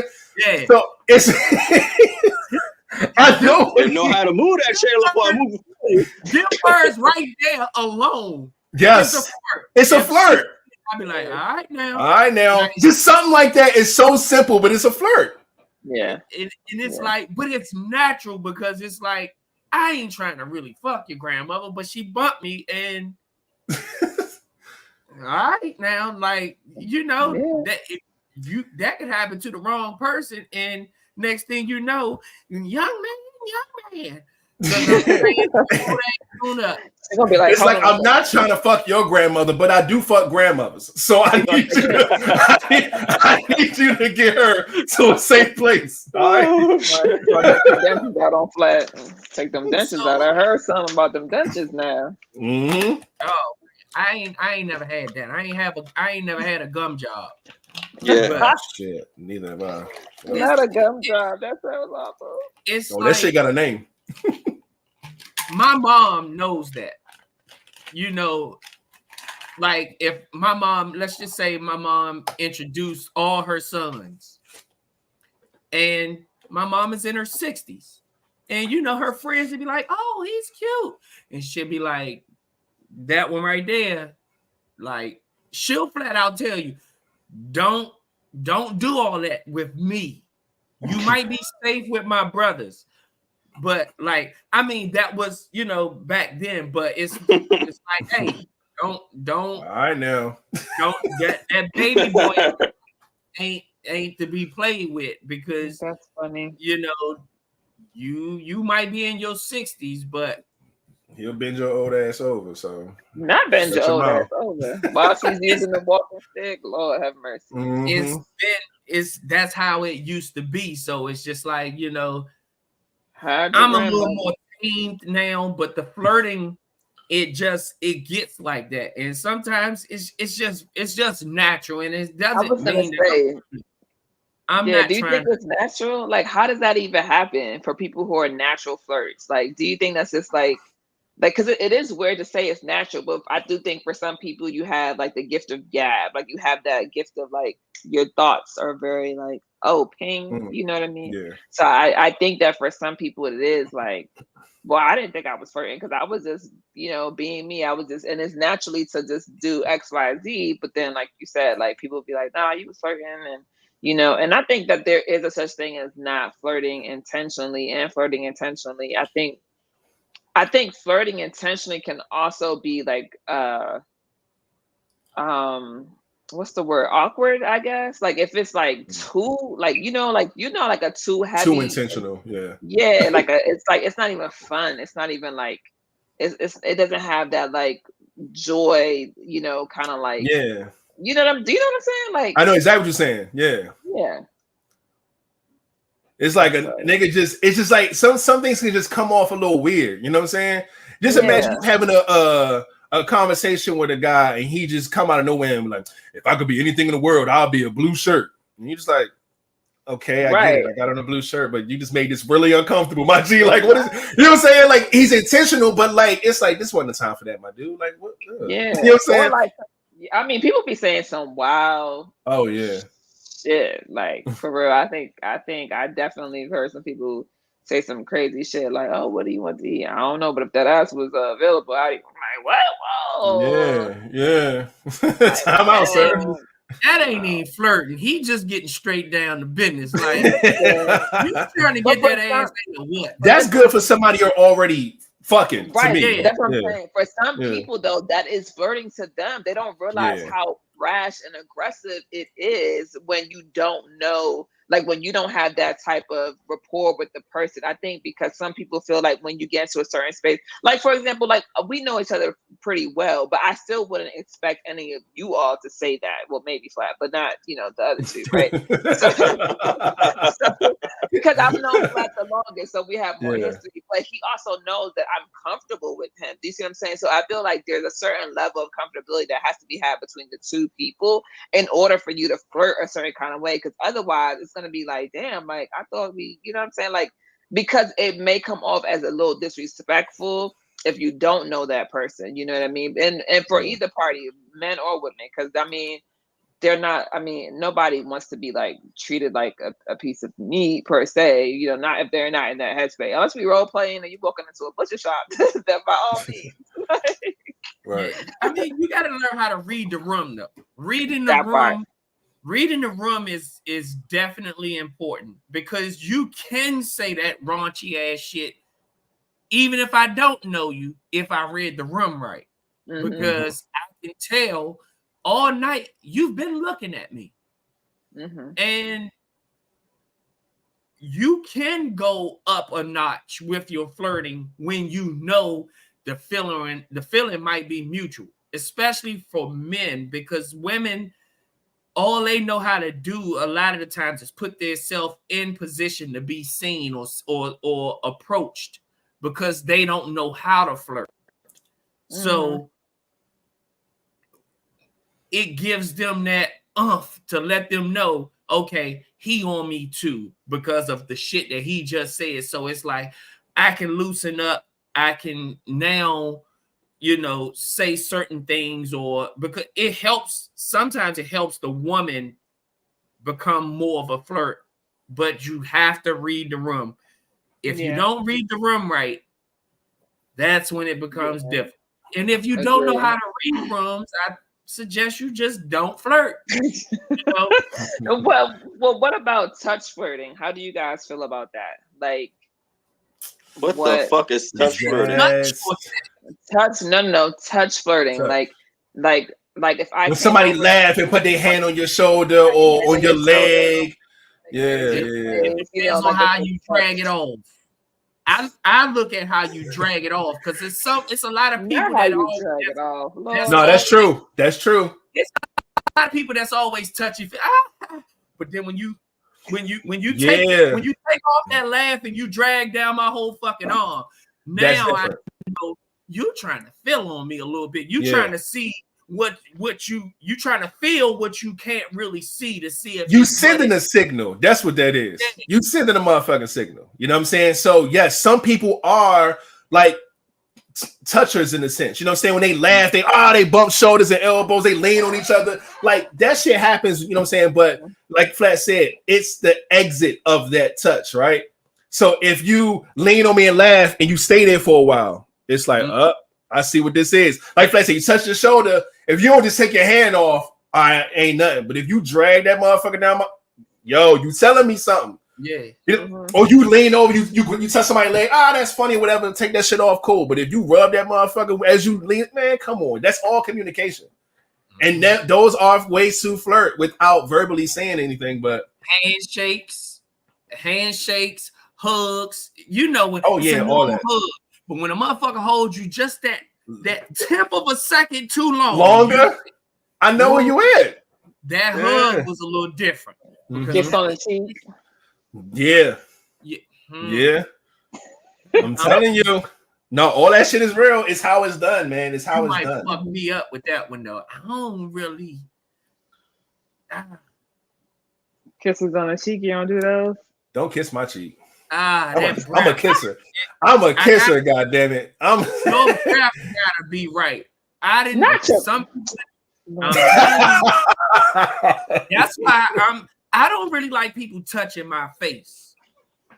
The face is a whole different thing because y'all ain't never had a dude suck on y'all titties or on your neck or even kiss your face and that spit stink. The way you say y'all, there's only one woman on this podcast is crazy, by the way. But I'm talking to women in the comment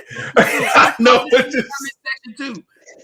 But shit, dudes, you didn't have a woman try to be sexy and lick all on your neck and all that, and your neck stink, in your cheeks stink. That's a lot. That's a lot. We are too old not to have tongue scrapers in our bathrooms. Okay, and if you don't have one, get one. I tell people all the time, them drinkers, women that drink, sometimes a lot of them don't know their breath stink. A lot of drinkers don't know their breath stink because the alcohol brings that shit out the back of your throat. That shit, that alcohol smell like it bring it from your ass. Sometimes that alcohol, and you have to understand. Yo, I can't do it flat right now. The good smelling breath you left the house with is no longer there after a few of them drinks. Keep Listerine, a small bottle of Listerine in the car, and Listerine. I understand that. I'm with you on that, but that sometimes I tell you all the time that after air in them motherfucking don't kiss my face. What is the after? After air when you walk past and that's or when a motherfucker get up out of the seat. You done walked in the bathroom, them little single bathrooms. You ever walked in there after a chick that just came out of there and you like, you know her pussy stink just because of how that bathroom smell when you just walked in there. It's the same. I'm telling you. Yeah, y'all got it. It's a lot. I'm telling you. I get you. Yeah, I think that if a guy kisses me on the cheek, I definitely feel like that's like the number one flirt for sure. Unless we've established that he's just a friend and like and that's it. But if we haven't established that, and depending on if his lips are dry versus like the little it's not like the little like that's different. You know what I'm saying? But like a kiss on the cheek will definitely get you like, oh, all right, I see you. Like you might be a little shy. Let me help you out. What's your name is? Like, what's your number? So I mean, also like just I don't know. I'm very like go for it. Like I've written my phone number on the Starbucks napkin at the barista and was like, you kind of cute, like you know. I was younger, obviously, but still, nonetheless, you know, I mean, I don't have a problem. Like I've sent the guy a drink at the bar. Let's go. You know, yeah. So I just love all of just that. do it. Yeah, just do it. I mean, pull your teddy out. I'm joking. I'm about to say, wait a second. God damn. Yeah. Right, I'm joking. It happens, so, man.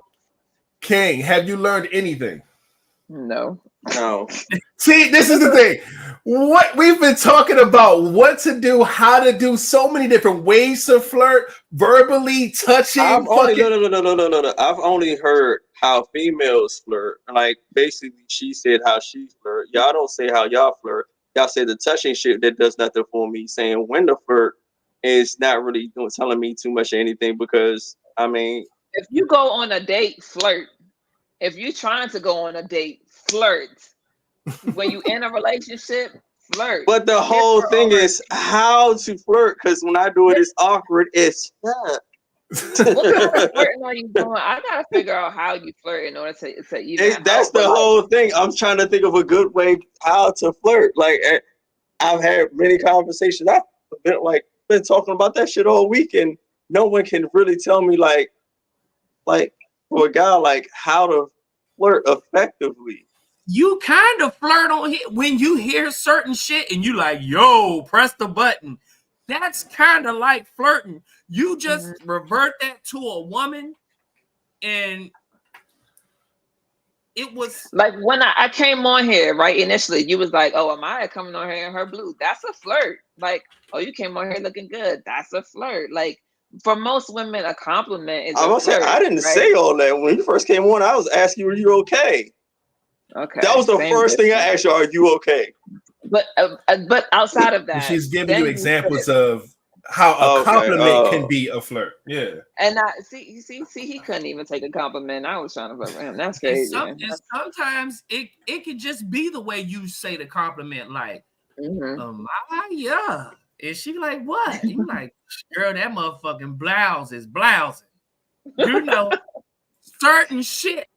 Just saying it gets it, you know, and especially if you saying that to somebody that already might think you cute, it's like, okay, so he is paying attention to me because he see that this blouse is blousing.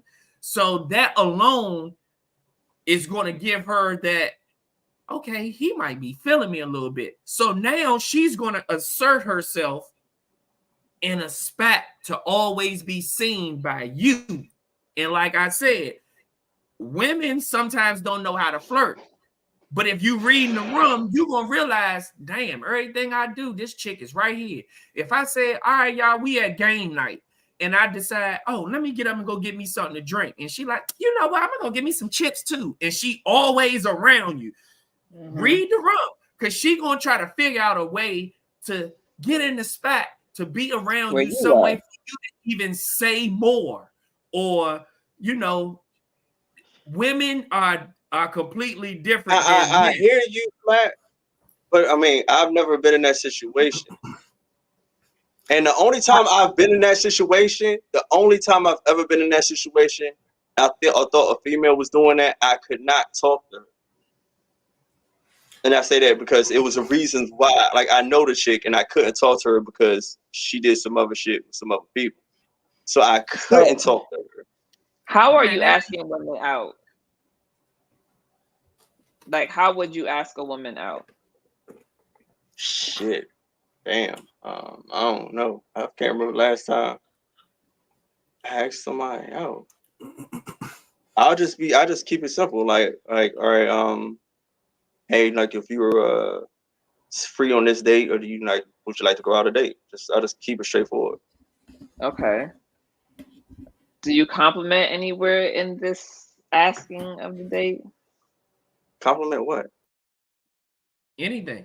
Her, yeah, anything. Usually a 9 times out of 10 is if I was it would probably wouldn't be in person. It'd be like text messages or so. I don't really know what would I be complimenting. Say like if I chatting on text message. You a fly motherfucker, right? The flyest motherfucker, you know. Okay, so see that confidence right there? Come on. See how quick he just motherfucker.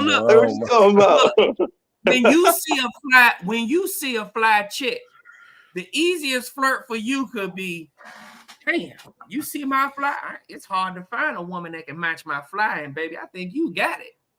Boom. Easy. That right there, and then you go to what you know. I wouldn't think to say some shit like that because that shit sounds cheesy as fuck. A lot of women like cheesy, my nigga. She just, if she likes you and you're cute, nigga, she'll take that cheesy. I'm telling you, she would. Right. A flirt from a chick that already, it's the old flirt that I knew that if I see a chick, right, and I just be like 240-441-6215. Now I just start blurting out my number, right? She walking texting, right, on her phone. And I just be like 240-441-6215. She gonna look up because she like, who is he telling that number to? If she look up and like what she see, she gonna say, what you say it was? If not, she gonna keep it moving. But either way, lot of times you in there because if she look up and see him like, oh shit, he is kind of cute. What you say that number was? They like it's real easy, but it comes off so natural because some people don't like rejection. But guess what? That's the easiest way. I would never have thought to do that. I would never thought to blurt out number. She 281-330.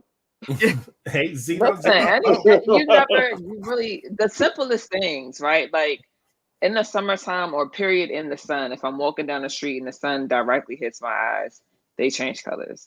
Oh, girl, you got some big brown eyes on you. Like whatever, the simplest shit. Like anything that is a compliment to a woman. I noticed that you have, like, you see somebody at work or whatever, damn, those shoes are like really fly. Or, you know, I love that color on you. It brings out the flavor in your skin. Whatever. I compliment people all the time. That's not the same. Complimenting in a certain tone, in a certain way. Yeah. Are you doing it with glasses on and not smiling? Right. Damn, that sun looks really good on your eyes, girl. I reckon. I'm telling you, a lot of times it's about energy. The same way you popped up with that energy when Flat said, "I so you a fly nigga, right?" You like, yeah, fly nigga. See how you just snap into that shit?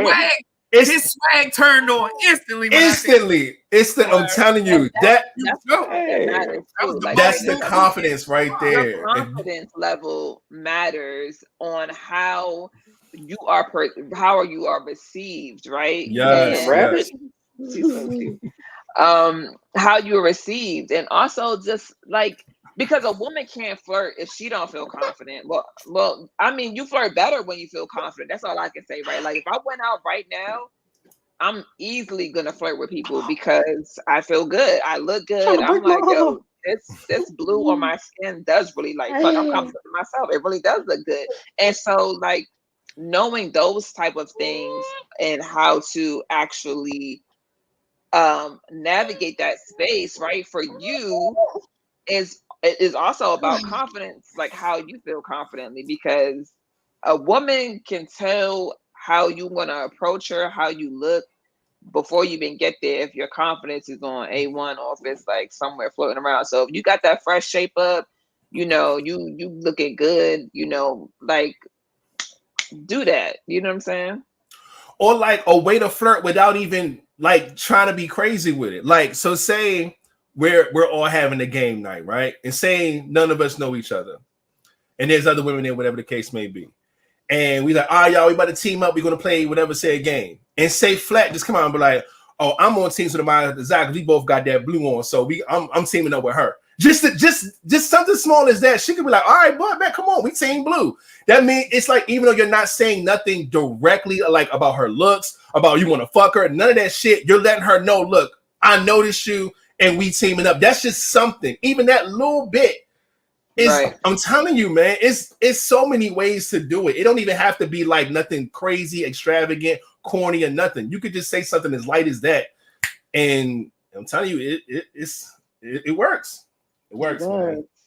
It does. What you wear, how you smell. Musa said, like, you know, the scent be knocking them down. Yeah, I mean, listen, there's so many things. It really just is. Like, you just have to find what works for you. Figure out like what your best feature is. How you want to, you know, like you got eyes, right? I mean, you don't wear shades all the time, so like, smiles a little bit. You know, a little smirk goes a long way.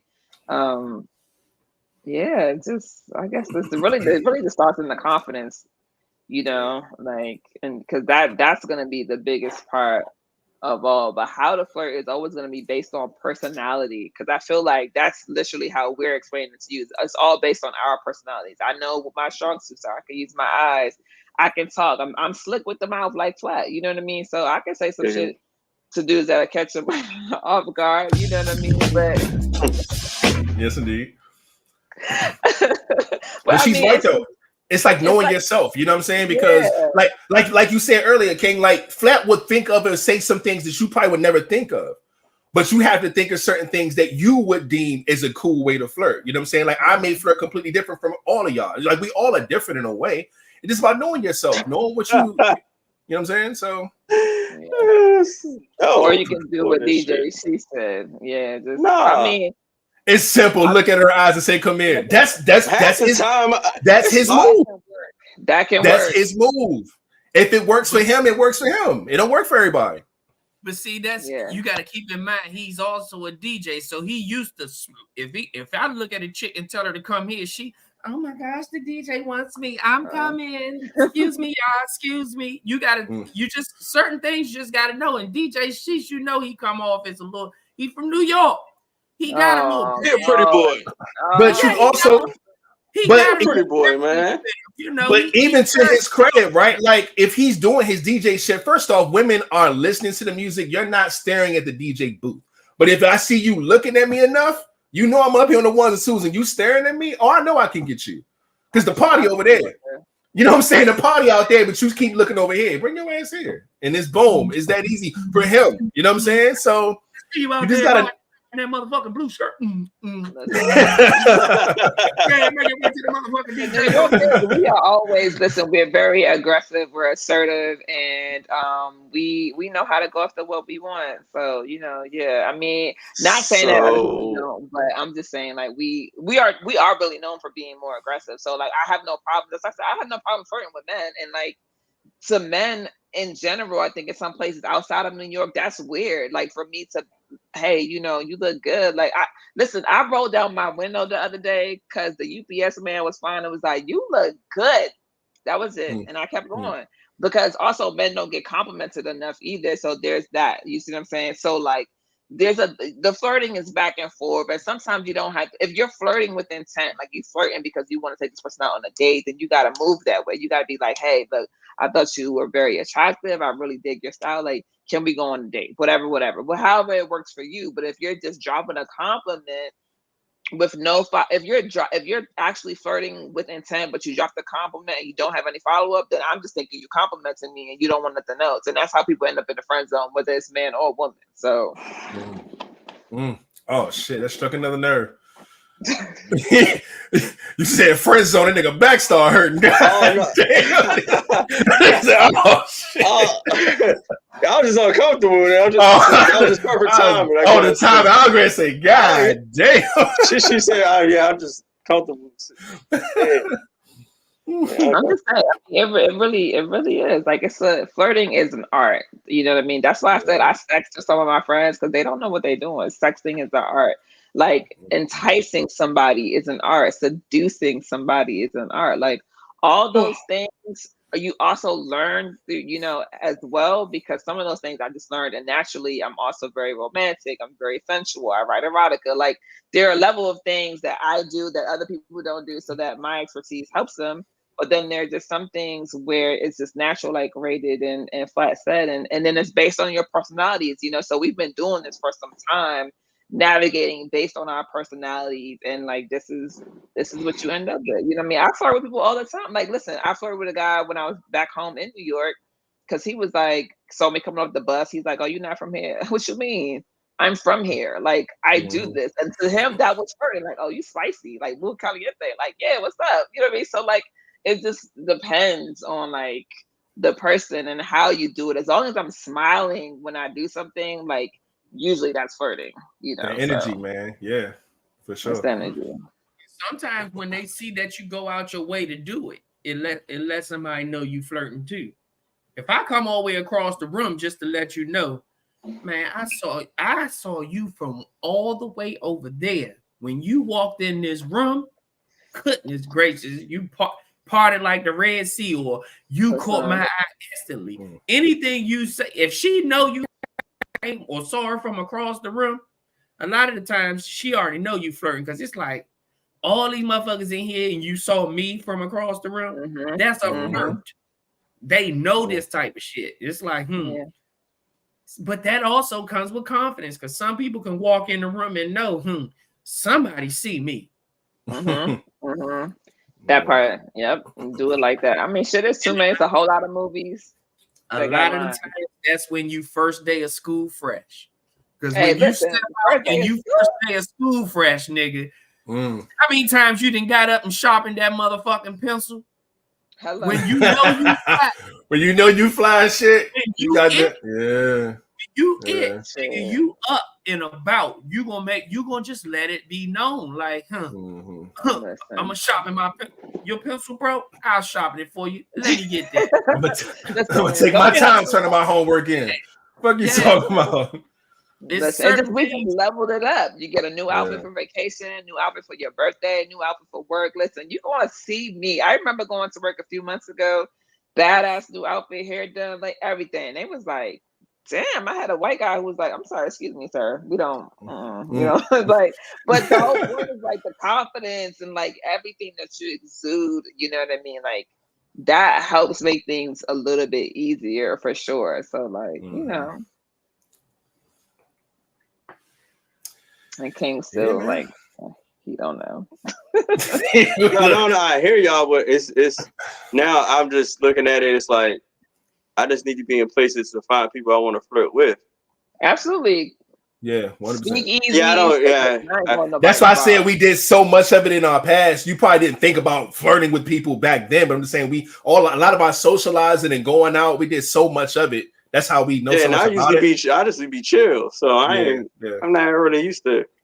I ain't flirt all the time and all this stuff. And after that, since I've been in high school, I've been working. So it's fucking flirt. I'm about to take King to the bar and be like, her right there, go flirt. Then I'm like, don't like her. See, yo. And then I'm gonna keep pointing. But that's the purpose. That's the purpose. It's practice. Practice. You don't have to like her. Practice. On her. Oh, okay. So it's just practice on randoms. Yeah, see if it works. Okay, practice on randoms. Okay. Yeah, you gotta see if you're. Yeah, man. See if it works. When you really do get to see that one that you do don't like. Practice on randoms. No, you should practice on randoms, but like be excited about practicing on the randoms. You're not even excited right now. When you finally see the one that you really want to flirt with, it's gonna flow out natural instead of you saying, "I flirt so fucking it just doesn't work for me." Yeah, you got confidence. Once you keep practicing, and then you realize, damn, that worked on her. Damn, that worked on her. So when that motherfucker you really see that you really like. That shit flow out your mouth so smooth. I got at least 5 of these motherfuckers. I know 2 of these motherfuckers gonna work for sure. Yeah, that's for sure. King gonna walk up and say, "Where have you been all my life?" It might work. No, you. Oh shit. Oh man. Yeah. Use that cheese. But Good topic that Kate had brought about flirting 101, man. We talked a lot about how to flirt, when to flirt, how important it is, and things of that nature. But again, learn yourself, man. Have confidence, bring your energy with you. My energy gets me in trouble a lot, so that's my natural flirting. You know what I'm saying? So just do that, man. And good luck to all the people who flirting with randoms, because King about to go on the flirting spree. So I'll let y'all know how he does. I know, right? But yeah, man. Shit, we at the end of this thing, man. 2 hours and 25. And let me go ahead and get the round of applause together for everybody who was kicking it with us tonight. You know what I'm saying? Y'all ready? Remember my duck collection. Oh, look at her with the background. Come on, man. She out here shining on us and shit. It's I know, crazy. right? Look, she'll keep doing it. All right, so I know. we got the thumbs up one. Boom, she put the thumbs up, and then it's gonna put like a little clear they don't like her right now. They don't like me right now. There it is. Boom. Yeah, man. But y'all already know about all the other things to do all that stuff, man. Make sure y'all follow us. Y'all know what it is, man. The YouTube link is there. Subscribe if you came in here, you just saw the show for the first time, you like what you see, go ahead and hit the subscribe button. All of this, the streaming platforms, man, Apple, Google, Spotify, all that good stuff, man. Hit us up and listen to all the shows and stuff, man. Going to be updating all of the episodes back up on here so we can get a good run going. We're going to update the link and all that good stuff. It still looks like the old shit down, but again, we're preparing for everything to be straight by the top of the year. But all this shit still works, so go check it out. All of our information is still there. You can still go cop stuff like at the store and things of that nature. Like I said, more merch is coming and all that stuff. But the most important thing is the cruise right now. God damn it. That's what we're talking about. So, everybody watch it. Let's go. Y'all gotta go. If you don't know, now you know. We are going on a cruise yet again. We went to one this year. It was our first cruise in August. We're doing it again. It's our anniversary cruise for the podcast. It's going to be August 5th through the 10th. If y'all didn't know, August 5th is our anniversary date for this podcast. When we went live probably 5 years ago, some shit was crazy. So this year we're going on a Western Caribbean cruise. We're leaving out of New Orleans, okay? And New Orleans, and we're going to go to Cozumel and Progreso. It's going to be the islands that we go to. It's going to be lit. Y'all already know how it goes. If you went to the last one, we had a blast. A lot of people's first time on a cruise, like myself. It was so much fun. Can't wait to go back this year. Get your money up. These prices right here are like the roundabouts. We're going to get the official. I'm waiting on that last sweet joint, whatever. But we're going to have the official flyer and stuff up and ready. So get your money together. Again, everything is going to be legit. And make sure you got your money ready by January the 4th. January 4th is when you should have it in. You should have $150 per person to lock in your space. And don't worry, you have longer than that date. But for that price, got to make sure you get it in by the 4th. Of course, it'll go up a little bit, whatever. And I think the last will be May, like mid-May is when we're going to have everything paid off by. So make sure y'all keep saving y'all coins up, keep putting y'all money down, get your spots together. Again, it's going down, all right? And you already know what it is, man. Monday and Friday. Look, the old shit. Every Tuesday at 9, we go live with the Vibez, man. Y'all see us, man. And that's just what it is, man. Sheesh. Great pod, by the way. That cruise might sell out like the last one. The last one sold out as well. Mm-hmm. That is a clutch time to get on there. Mm-hmm. The earlier you put your deposit in, the better.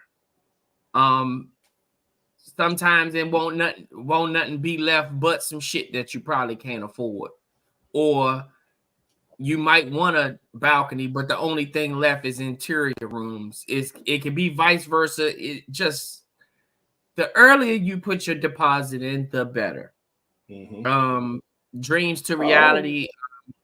Dreams to Reality has the flyer up as well for those that need to see a different down break, and she can help plan a lot of other stuff. Your flights and all the other stuff is, she can include that up for y'all. But get your roommates together and get that 150 down as soon as possible. Yes, indeed. And let's go. We do got some names real quick. Gonna call these outs. These look like some first timers. LiveVibez brought a lot of people through early on. Shout out to 𝐒𝐻 who pulled up, said LiveVibez brought them here. Appreciate you for that. Also, 𝐿 pulled up. LiveVibez sent them as well. Wolfpack is showing out, man. Honcho Drix is in the building as well. Appreciate you. LiveVibez brought them as well. And then lastly, I see Atavia Outlaw. Shout out to you and all of you, man, for pulling up to the pod, man. However, man, we appreciate all of this, all right? Love the new faces up in here. Everybody else who in here, y'all been in here. Y'all already know the vibes, man. Go ahead and put your crew in the comment section. We'll shout out to you before we get up out of here. Other than the crew stuff, man, like I said, we still just, slowly getting everything together. It's been a busy part of the year. Y'all see Flat about to go out of town again. Y'all see I was and guess what? One of the stops is 𝐒𝐲𝐲. Oh, where? So I'll probably try to go live from there or get some footage from there, because there's a place called Mr. Sanchez that me and my brother is going to, and I think it's like an all-inclusive while you there, and they say that's the spot. That is the spot to be at in 𝐒𝐲𝐲. So we will be going this time. Well, get the lay of the land and let us know. So when we go, we'll know what to do. We will already know where the party is. That's a bet. So let's get it together, man. Y'all already know I did that same thing last time. Before our Live Vibes cruise, I went on another cruise, and I was in Turks and Caicos, and I went live from there to say, hey, this is one of our stops on the 2023 Live Vibes cruise. And people loved the view that they saw, and now when they went on the cruise and actually got to experience it for themselves, they like, shit, that live ain't do us no justice. It looks so beautiful out there, man. Yes, indeed. So, man, let's get it together, man. Yes, indeed, man. Yes, indeed. But yeah, man. I see some love bugs up in here. Art Bay, I see you. You know what I mean? I also see a Marlene up in here holding down the Love Bug Squad, as well as Moose doing the same thing. I see y'all. Appreciate that. Shout out to DD holding down the Soprano gang along with DJ Sheesh as well. We see y'all, man. Y'all over here holding it down for the Sopranos, man. What else? I don't see any other emojis, but shout out to y'all, man. Shout out to everybody that's been in here, came through, kicked it with us. I know some of y'all in bed right now. It's late. You know what I'm saying? We got work tomorrow. We're about to get the fuck up out of here. We appreciate all of you, you know what I'm saying, for coming through. Appreciate y'all for bringing what y'all brought to the pod, making it a great show. Thanks, Amiyah, as always, for coming through and doing what you do best. You know what I'm saying? And wearing that blue. See, look, King, that was a flirt right there. You see how easy that was? Boom. Then she gonna throw up the heart. Then the heart's gonna fly. Oh, so write that down. right there. We are out of here, man. Do y'all have anything y'all want to say before we get out of here? Nope. We want the orgasms, right? Okay. We want the orgasms. Bingo. All right, man. Talk. Yes, indeed, man. Without further ado, Flatliner, you can take us out. Man, y'all already know what it is. Let's create wages, not war. And if you're complete, you do not have to compete. And we out. Yes, sir. I'm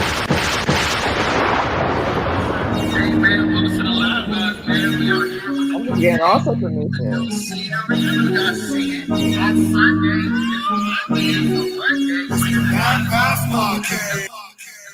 Hey. Okay, Flag. The whole. What's this about? What is that? I ain't seen it. What? It's the LiveVibez Podcast.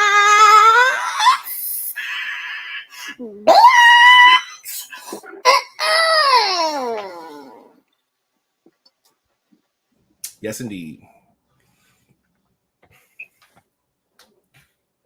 Bye bye. Bye bye. Bye bye. Bye bye. Bye bye. Bye bye.